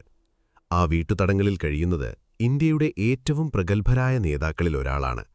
പെട്ടെന്ന് പാതിരാത്രിയുടെ ഇരുളിൽ വലിയ താടിയുള്ള പഠാൻ വേഷം ധരിച്ച ഒരാൾ ആ വീട്ടിൽ നിന്നും രഹസ്യമായി പുറത്തിറങ്ങി. സിയാവുദ്ദീൻ എന്നായിരുന്നു അയാൾ സ്വയം പരിചയപ്പെടുത്തിയത്. ആരുമറിയാതെ ബ്രിട്ടീഷ് പോലീസിന്റെ കണ്ണുവെട്ടിച്ച് ആ മനുഷ്യൻ കാറിൽ കയറി അവിടെ നിന്നും രക്ഷപ്പെട്ടു. ആ പഠാൻ വേഷധാരി മറ്റാരുമായിരുന്നില്ല, ഇന്ത്യയുടെ പ്രിയപ്പെട്ട നേതാവ് സുഭാഷ് ചന്ദ്രബോസായിരുന്നു. തന്റെ ജനതയെ ബ്രിട്ടീഷ് അടിമത്തത്തിൽ നിന്നും മോചിപ്പിക്കാൻ സ്വന്തം ജീവൻ പണയം വെച്ചുകൊണ്ട് അദ്ദേഹം ആരംഭിച്ച അവിശ്വസനീയമായൊരു യാത്രയുടെ തുടക്കമായിരുന്നു അത്. കോൺഗ്രസിന്റെ അഹിംസാ സിദ്ധാന്തത്തോട് അദ്ദേഹത്തിന് വലിയ വിയോജിപ്പുണ്ടായിരുന്നു. ശത്രുവിന്റെ ശത്രു നമ്മുടെ മിത്രം എന്നതായിരുന്നു അദ്ദേഹത്തിന്റെ നയം. രണ്ടാം ലോക മഹായുദ്ധത്തിൽ ബ്രിട്ടനെതിരെ യുദ്ധം ചെയ്യുന്ന രാജ്യങ്ങളുടെ സഹായം തേടാനാണ് അദ്ദേഹം ഇന്ത്യ വിട്ടത്. കാബൂൾ വഴി കൊടും തണുപ്പുള്ള മലനിരകൾ താണ്ടി അദ്ദേഹം റഷ്യയിലും അവിടെ നിന്ന് ജർമ്മനിയിലുമെത്തി. പക്ഷേ ഈ യാത്രയിലെ ഏറ്റവും സാഹസികമായ അധ്യായം വരാനിരിക്കുന്നതേ ഉണ്ടായിരുന്നുള്ളൂ. യൂറോപ്പിൽ നിന്നും ഏഷ്യയിലേക്ക്, കൃത്യമായി പറഞ്ഞാൽ ജപ്പാനിലേക്ക് ഒരു യാത്ര. ആകാശമാർഗം അന്ന് അസാധ്യമായിരുന്നു. ഒടുവിൽ ജർമ്മനിയുടെ ഒരു മുങ്ങിക്കപ്പലിൽ അദ്ദേഹം യാത്ര തിരിച്ചു. മാസങ്ങളോളം കടലിനടിയിലൂടെ, ജീവൻ എപ്പോൾ വേണമെങ്കിലും നഷ്ടപ്പെടാവുന്ന ഒരു യാത്ര. മഡഗാസ്കറിനടുത്തുവെച്ച് ആർത്തലയ്ക്കുന്ന തിരമാലകൾക്കിടയിലൂടെ ഒരു റബ്ബർ ഡിങ്കിയിൽ അദ്ദേഹം ജപ്പാൻ നാവികസേനയുടെ മറ്റൊരു മുങ്ങിക്കപ്പലിലേക്ക് കയറി. ലോകചരിത്രത്തിൽ തന്നെ ഇത്രയും അപകടകരമായൊരു യാത്ര നടത്തിയ മറ്റൊരു രാഷ്ട്രീയ നേതാവുണ്ടാകില്ല. എന്തിനു വേണ്ടിയായിരുന്നു ഈ കഷ്ടപ്പാടുകൾ മുഴുവൻ? തന്റെ സ്വന്തം നാടിന്റെ സ്വാതന്ത്ര്യത്തിനു വേണ്ടി മാത്രം. 1943 അദ്ദേഹം സിംഗപ്പൂരിൽ എത്തിച്ചേർന്നു. അവിടെ അദ്ദേഹത്തെ കാത്ത് വലിയൊരു സൈന്യം നിൽപ്പുണ്ടായിരുന്നു. രണ്ടാം ലോക മഹായുദ്ധത്തിൽ ജപ്പാൻ സൈന്യത്തോട് കീഴടങ്ങിയ ആയിരക്കണക്കിന് ഇന്ത്യൻ സൈനികർ. റാഷ് ബിഹാരി ബോസിനെ പോലുള്ള വിപ്ലവകാരികൾ അവരെ സംഘടിപ്പിച്ച് ഇന്ത്യൻ നാഷണൽ ആർമി അഥവാ ആസാദ് ഹിന്ദ് ഫൗജ് എന്നൊരു സേനയ്ക്ക് രൂപം നൽകിയിരുന്നു. എന്നാൽ ആ സൈന്യത്തിന് സിരകളിൽ തീ പടരാൻ കഴിവുള്ളൊരു നേതാവിനെ ആവശ്യമായിരുന്നു. ആ സ്ഥാനത്തേക്കാണ് സുഭാഷ് ചന്ദ്രബോസ് നടന്നു കയറിയത്. അദ്ദേഹം അവർക്ക് നേതാജിയായി മാറി. ആ സൈനികരെ നോക്കി അദ്ദേഹം മുഴക്കിയ ഒരു വാചകമുണ്ട്: നിങ്ങൾ എനിക്ക് രക്തം തരൂ, പകരം ഞാൻ നിങ്ങൾക്ക് സ്വാതന്ത്ര്യം തരാം. ആ വാക്കുകൾ കേട്ടപ്പോൾ ആ സൈനികരുടെ സിരകളിൽ രക്തം തിളച്ചുമറിഞ്ഞു. അവർ സ്വന്തം ജീവൻ രാജ്യത്തിനു വേണ്ടി നൽകാൻ തയ്യാറായി. നേതാജിയുടെ സൈന്യത്തിൽ ഹിന്ദുവും മുസ്ലിമും സിഖുകാരനും ഒരുമിച്ചു ഭക്ഷണം കഴിച്ചു, ഒരേ ടെന്റിൽ ഉറങ്ങി. അവർക്കിടയിൽ ജാതിയോ മതമോ ഉണ്ടായിരുന്നില്ല, ഇന്ത്യക്കാർ എന്ന ഒറ്റ വികാരം മാത്രം. ലോകത്തെ തന്നെ അത്ഭുതപ്പെടുത്തിക്കൊണ്ട് ക്യാപ്റ്റൻ ലക്ഷ്മി സൈഗാളിന്റെ നേതൃത്വത്തിൽ റാണി ഓഫ് ജാൻസി എന്ന പേരിൽ ഒരു വനിതാ റെജിമെന്റും അദ്ദേഹം രൂപീകരിച്ചു. യുദ്ധമുഖത്തേക്ക് ഇന്ത്യയിലെ പെൺകുട്ടികൾ തോക്കുമേന്തി നടന്നെടുക്കുന്ന കാഴ്ച ചരിത്രത്തിലെ സുവർണ ലിപികളിലാണ് എഴുതപ്പെട്ടിട്ടുള്ളത്. ചലോ ഡൽഹി അഥവാ ഡൽഹിയിലേക്ക് മാർച്ച് ചെയ്യുക എന്നതായിരുന്നു അവരുടെ ലക്ഷ്യം. ഡൽഹിയിലെ ചെങ്കോട്ടയിൽ ത്രിവർണ പതാക ഉയർത്തുക. ബർമയിലെ കൊടും കാടുകളിലൂടെ വിശപ്പും ദാഹവും സഹിച്ച് ബ്രിട്ടീഷ് ബോംബറുകളെ വെട്ടിമാറ്റി ആ സൈന്യം ഇന്ത്യയിൽ ലക്ഷ്യമാക്കി നടന്നു. 1944 ഏപ്രിൽ മാസത്തിൽ ചരിത്രത്തിൽ ആദ്യമായി ബ്രിട്ടീഷ് സൈന്യത്തെ തുരത്തിക്കൊണ്ട് അവർ ഇന്ത്യയുടെ മണ്ണിൽ കാലുകുത്തി. മണിപ്പൂരിലെ മൊയ്റാങ് എന്ന സ്ഥലത്ത് അവർ സ്വതന്ത്ര ഇന്ത്യയുടെ പതാക അഭിമാനത്തോടെ വാനിലുയർത്തി. ആ നിമിഷം ആ മണ്ണിൽ വീണു ചുംബിച്ചുകൊണ്ട് ആ സൈനികർ പൊട്ടിക്കരഞ്ഞു. എന്നാൽ ആ സന്തോഷത്തിന് അധികമായുസുണ്ടായിരുന്നില്ല. പ്രകൃതി അവർക്ക് വില്ലനായി മാറി. വലിയ കാലവർഷം ആരംഭിച്ചതോടെ വടക്കുകിഴക്കൻ മലനിരകളിൽ കാൽനടയാത്ര അസാധ്യമായി. ഭക്ഷണവും മരുന്നുമില്ലാതായി. മലമ്പനി പടർന്നു പിടിച്ചു. പലരും പട്ടിണി കിടന്ന് മരിച്ചു. അതിനിടയിൽ ലോകമഹായുദ്ധത്തിൽ ജപ്പാൻ പരാജയപ്പെടുകയും പിന്മാറുകയും ചെയ്തു. പുറത്തുനിന്നുള്ള യാതൊരു സഹായവുമില്ലാതെ INA സൈനികർക്ക് ബ്രിട്ടീഷ് സൈന്യത്തിന് മുന്നിൽ കീഴടങ്ങേണ്ടി വന്നു. അങ്ങനെ ഇന്ത്യയെ പുറത്തുനിന്നും ആക്രമിച്ചു സ്വതന്ത്രയാക്കാമെന്ന ആ വലിയ സ്വപ്നം അവിടെ തകർന്നു വീണു. ഇതിനൊടുവിൽ 1945 ഓഗസ്റ്റിൽ നടന്ന ഒരു വിമാനാപകടത്തിൽ നേതാജി സുഭാഷ് ചന്ദ്രബോസ് മരണപ്പെട്ടു എന്ന വാർത്തയും പുറത്തുവന്നു. എല്ലാം അവസാനിച്ചുവെന്ന് ബ്രിട്ടീഷുകാർ കരുതി. പിടിക്കപ്പെട്ട INA സൈനികരെ രാജ്യദ്രോഹ കുറ്റം ചുമത്തി വിചാരണ ചെയ്യാൻ അവർ തീരുമാനിച്ചു. ഇന്ത്യക്കാരെ ഭയപ്പെടുത്താൻ വേണ്ടി ഡൽഹിയിലെ ചെങ്കോട്ടയിലാണ് അവർ വിചാരണ വേദി ഒരുക്കിയത്. പ്രേംകുമാർ സൈഗാൾ, ഷാനവാസ് ഖാൻ, ഗുർബക്ഷ് സിംഗ് ധില്ലൻ എന്നീ 3 സൈനിക ഉദ്യോഗസ്ഥരെയാണ് അവരാദ്യം വിചാരണ ചെയ്തത്. ഒരു ഹിന്ദു, ഒരു മുസ്ലിം, ഒരു സിഖുകാരൻ. പക്ഷേ ബ്രിട്ടീഷുകാരുടെ കണക്കുകൂട്ടലുകൾ മുഴുവൻ വീണ്ടും തെറ്റി. ചെങ്കോട്ടയിലെ ആ വിചാരണ ഇന്ത്യയെ ഭയപ്പെടുത്തുകയല്ല, മറിച്ച് ഒന്നിപ്പിക്കുകയാണ് ചെയ്തത്. ആ സൈനികരെ രാജ്യദ്രോഹികളായി കാണാൻ ഇന്ത്യക്കാർ തയ്യാറായില്ല. മറിച്ച് അവരെ തങ്ങളുടെ വീരനായകന്മാരായി രാജ്യം നെഞ്ചിലേറ്റി. ഒരു കാലത്ത് നേതാജിയുടെ സായുധ പോരാട്ടത്തെ എതിർത്തിരുന്ന കോൺഗ്രസ് നേതാക്കൾ പോലും INA സൈനികർക്ക് വേണ്ടി വക്കാലത്തുമായി കോടതിയിലെത്തി. വർഷങ്ങൾക്ക് ശേഷം ജവഹർലാൽ നെഹ്റു വീണ്ടും വക്കീൽ കുപ്പായം അണിഞ്ഞത് ആ സൈനികർക്ക് വേണ്ടിയായിരുന്നു. രാജ്യം മുഴുവൻ അവർക്ക് വേണ്ടി തെരുവിലിറങ്ങി. ഈ വിചാരണ ബ്രിട്ടീഷ് ഭരണകൂടത്തിന് നൽകിയ തിരിച്ചറിവ് ചരിത്രത്തിലെ ഏറ്റവും നിർണായകമായ ഒന്നായിരുന്നു. തങ്ങൾ ഇത്രയും കാലം ഇന്ത്യയെ അടക്കി ഭരിച്ചത് തങ്ങളുടെ സ്വന്തം ഇന്ത്യൻ സൈന്യത്തെയും നാവികസേനയെയും ഉപയോഗിച്ചാണ്. എന്നാൽ INA വിചാരണയോടെ ആ സൈനികർക്കിടയിൽ വലിയ മാറ്റങ്ങൾ സംഭവിച്ചു. 1946 റോയൽ ഇന്ത്യൻ നാവികസേനയിലെ നാവികർ ബ്രിട്ടീഷുകാർക്കെതിരെ കലാപമുയർത്തി. അതോടെ ബ്രിട്ടീഷുകാർക്ക് ഒരു കാര്യം വ്യക്തമായി: ഇനിമേൽ ഇന്ത്യൻ സൈനികരെ വിശ്വസിച്ച് ഇവിടെ ഭരണം തുടരാൻ കഴിയില്ല. തങ്ങളിരിക്കുന്ന കസേരയുടെ കാലുകൾ ഒടിഞ്ഞു കഴിഞ്ഞു എന്നവർ തിരിച്ചറിഞ്ഞു. ഒടുവിൽ നൂറ്റാണ്ടുകൾ നീണ്ട ബ്രിട്ടീഷ് സാമ്രാജ്യം ഇന്ത്യയോട് തോൽവി സമ്മതിക്കുകയാണ്. തങ്ങളുടെ ലഗേജുകൾ പാക്ക് ചെയ്യാൻ അവർ തീരുമാനിച്ചു. ഇന്ത്യ എന്നേക്കുമായി സ്വതന്ത്രയാകാൻ പോകുന്നു. ആ വാർത്ത കേട്ട ഓരോ ഇന്ത്യക്കാരനും സന്തോഷം കൊണ്ട് തുള്ളിച്ചാടേണ്ടതായിരുന്നു. പക്ഷേ ആ വിജയത്തിൻ്റെ പടിവാതിൽക്കൽ വെച്ച് ഒരു ജനത മുഴുവൻ വലിയൊരു ഭയത്തോടെ തറഞ്ഞു നിൽക്കുന്ന കാഴ്ചയാണ് നമ്മൾ കാണാൻ പോകുന്നത്. കാരണം സ്വാതന്ത്ര്യം വെറുതെ അങ്ങ് നൽകാൻ അവർ തയ്യാറായിരുന്നില്ല. പകരം ഒരമ്മയുടെ നെഞ്ച് പിളർന്ന് 2 കഷ്ണമാക്കി ചോരയൊലിപ്പിക്കുന്ന വലിയൊരു വില അവരാവശ്യപ്പെട്ടിരുന്നു. ഉറക്കത്തിലേക്ക് പതിയെ വഴുതി വീഴുന്ന ഈ നേരത്ത് നമ്മുടെ ഹൃദയത്തെ വല്ലാതെ സ്പർശിക്കുന്ന വിഭജനമെന്ന വലിയ മുറിവിൻ്റെ കഥയാണ് നാം അടുത്തതായി കേൾക്കാൻ പോകുന്നത്.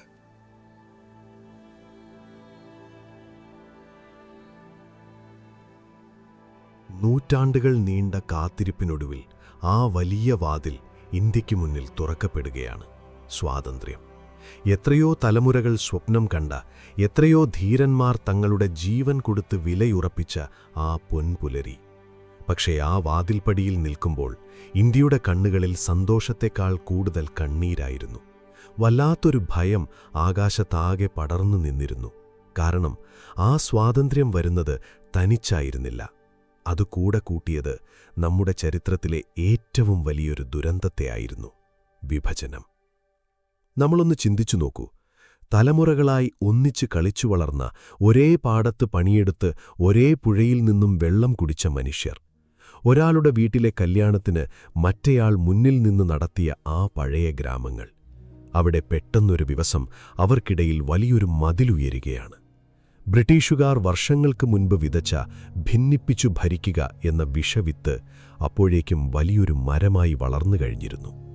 മതത്തിന്റെ പേരിൽ മനുഷ്യരുടെ മനസ്സുകളിൽ വലിയൊരകലം രൂപപ്പെട്ടിരുന്നു. ഇന്ത്യയിലെ മുസ്ലിങ്ങൾക്ക് ജീവിക്കാൻ പാകിസ്ഥാൻ എന്നൊരു പ്രത്യേക രാജ്യം വേണമെന്ന് മുഹമ്മദ് അലി ജിന്നയുടെ നേതൃത്വത്തിൽ മുസ്ലിം ലീഗ് ശക്തമായി വാദിച്ചു. ആ വാദം കേട്ട് ഇന്ത്യയുടെ ഹൃദയം പിളരുന്നതറിഞ്ഞൊരാളുണ്ടായിരുന്നു അന്ന്: മഹാത്മാഗാന്ധി. ഒരു ജനതയെ മുഴുവൻ ഒന്നിപ്പിച്ച് ഒരു വലിയ സാമ്രാജ്യത്തെ തോൽപ്പിച്ച ആ വലിയ മനുഷ്യൻ തൻ്റെ സ്വന്തം മക്കൾ മതത്തിൻ്റെ പേരിൽ പരസ്പരം പോരടിക്കുന്നത് കണ്ട് നിസ്സഹായനായി നിന്നു.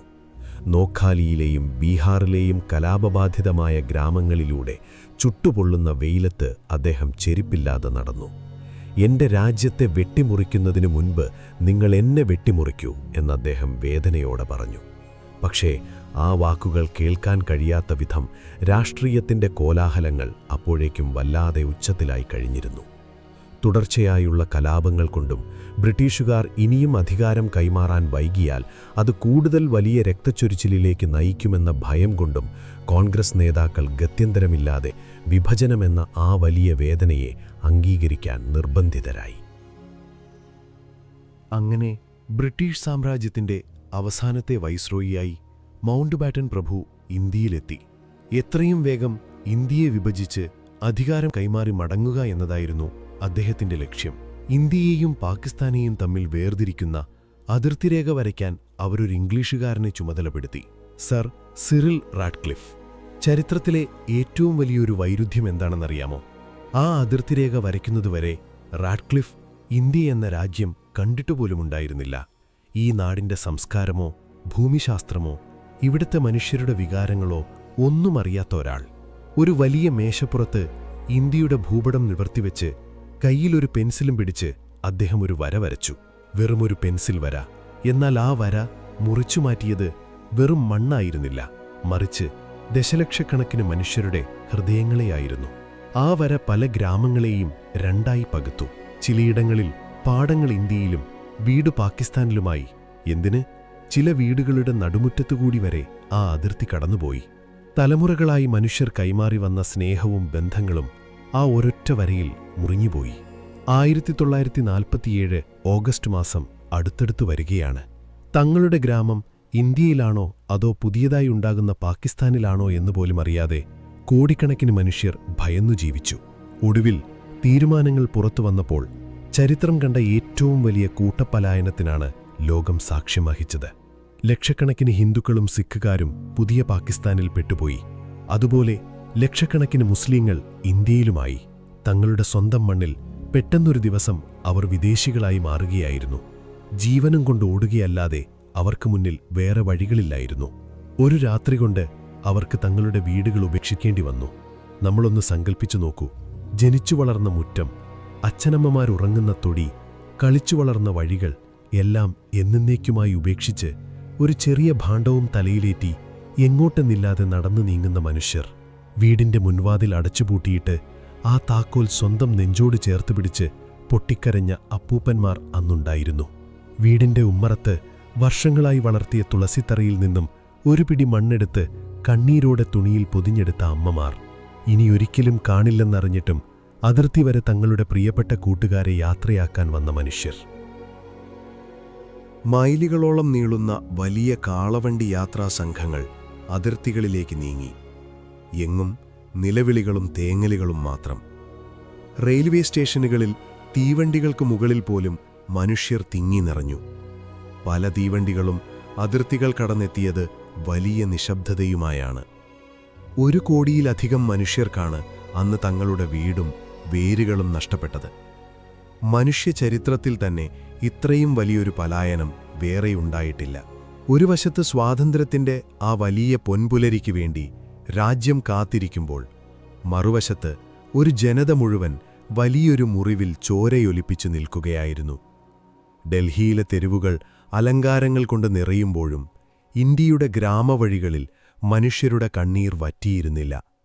ഒരമ്മയ്ക്ക് ഇരട്ടക്കുട്ടികൾ ജനിക്കുമ്പോഴനുഭവിക്കുന്ന വലിയ പ്രസവവേദന പോലെ ഒരേ സമയം ഇന്ത്യയും പാകിസ്ഥാനും ജന്മമെടുക്കുമ്പോൾ ആ വലിയ ഭൂഖണ്ഡം മുഴുവൻ വേദന കൊണ്ട് പുളയുകയായിരുന്നു. എങ്കിലും കാലത്തിന് ആരുടെ മുന്നിലും അനങ്ങാതെ നിൽക്കാൻ കഴിയില്ലല്ലോ. വേദനകൾക്കിടയിലൂടെയും ആ വലിയ ദിനം വന്നെത്തുകയാണ്. ഇരുളടഞ്ഞ ആകാശത്തു നിന്നും പതിയെ പതിയെ നക്ഷത്രങ്ങൾ മറയാൻ തുടങ്ങി. ഇന്ത്യയുടെ കിഴക്കൻ ചക്രവാളത്തിൽ പുതിയൊരു പ്രകാശം പരക്കുകയാണ്. 1947 ഓഗസ്റ്റ് 14 അർദ്ധരാത്രി. ലോകം മുഴുവൻ ഉറങ്ങിക്കിടക്കുമ്പോൾ ഒരു വലിയ രാജ്യം അതിന്റെ സ്വാതന്ത്ര്യത്തിലേക്ക്, പുത്തൻ ജീവനിലേക്ക് ഉണരാൻ തയ്യാറെടുക്കുന്ന ആ രോമാഞ്ചം കൊള്ളിക്കുന്ന നിമിഷങ്ങൾ. നമ്മുടെ ഈ നീണ്ട യാത്രയുടെ അവസാനത്തെ അധ്യായത്തിലേക്ക് നമുക്കിനി നടക്കാം.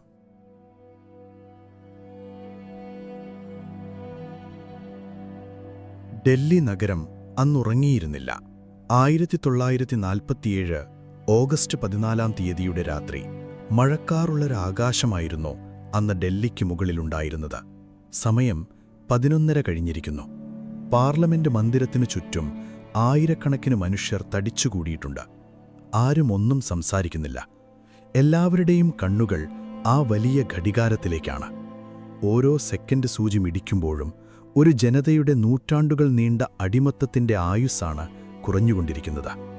തങ്ങളുടെ ജീവനേക്കാൾ വിലയുള്ള ആ വലിയ നിമിഷത്തിനായി ശ്വാസമടക്കിപ്പിടിച്ച് ആ മനുഷ്യർ കാത്തുനിൽക്കുകയാണ്. പാർലമെന്റിന്റെ സെൻട്രൽ ഹാളിൽ ഇന്ത്യയുടെ ഭരണഘടനാ അസംബ്ലി സമ്മേളിച്ചിട്ടുണ്ട്.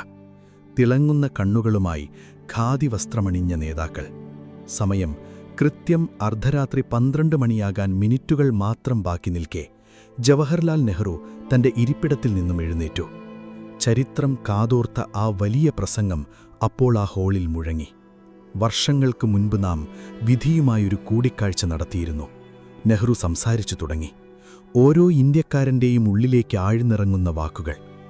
ലോകം മുഴുവൻ ഉറങ്ങിക്കിടക്കുമ്പോൾ ഇന്ത്യ ജീവനിലേക്കും സ്വാതന്ത്ര്യത്തിലേക്കും ഉണരുകയാണ്. ചരിത്രത്തിൽ അപൂർവമായി മാത്രം സംഭവിക്കുന്നൊരു നിമിഷം. പഴയതിൽ നിന്നും പുതിയതിലേക്ക് നാം ചുവടുവയ്ക്കുന്ന, ഒരു സാമ്രാജ്യത്തിൻ്റെ അന്ത്യം കുറിക്കുന്ന, വളരെ കാലമായി അടിച്ചമർത്തപ്പെട്ട ഒരു രാജ്യത്തിൻ്റെ ആത്മാവ് അതിൻ്റെ ശബ്ദം കണ്ടെത്തുന്ന ഈ മഹത്തായ നിമിഷം. കൃത്യം 12 മണി, അർദ്ധരാത്രി. ഡൽഹിയുടെ ആകാശത്തേക്ക് ഒരു വലിയ ശംഖനാദം മുഴങ്ങി. സ്വതന്ത്ര ഇന്ത്യയുടെ ആദ്യത്തെ ശ്വാസം.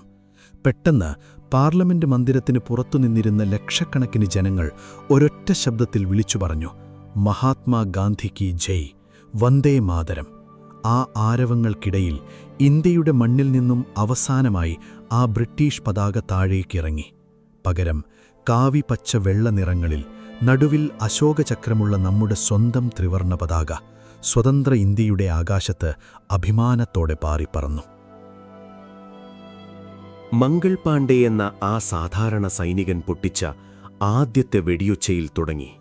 ഭഗത് സിംഗിന്റെയും സുഭാഷ് ചന്ദ്രബോസിന്റെയും രക്തത്തിലൂടെ കടന്ന് ദണ്ഡിയിലെ ഒരു പിടി ഉപ്പിലൂടെ സഞ്ചരിച്ച് ഒടുവിൽ സ്വതന്ത്ര ഇന്ത്യയുടെ പതാകയായി അത് വാനിലുയരുമ്പോൾ 90 വർഷത്തെ ഒരു വലിയ പോരാട്ടമാണ് അവിടെ പൂർണ്ണമാവുന്നത്.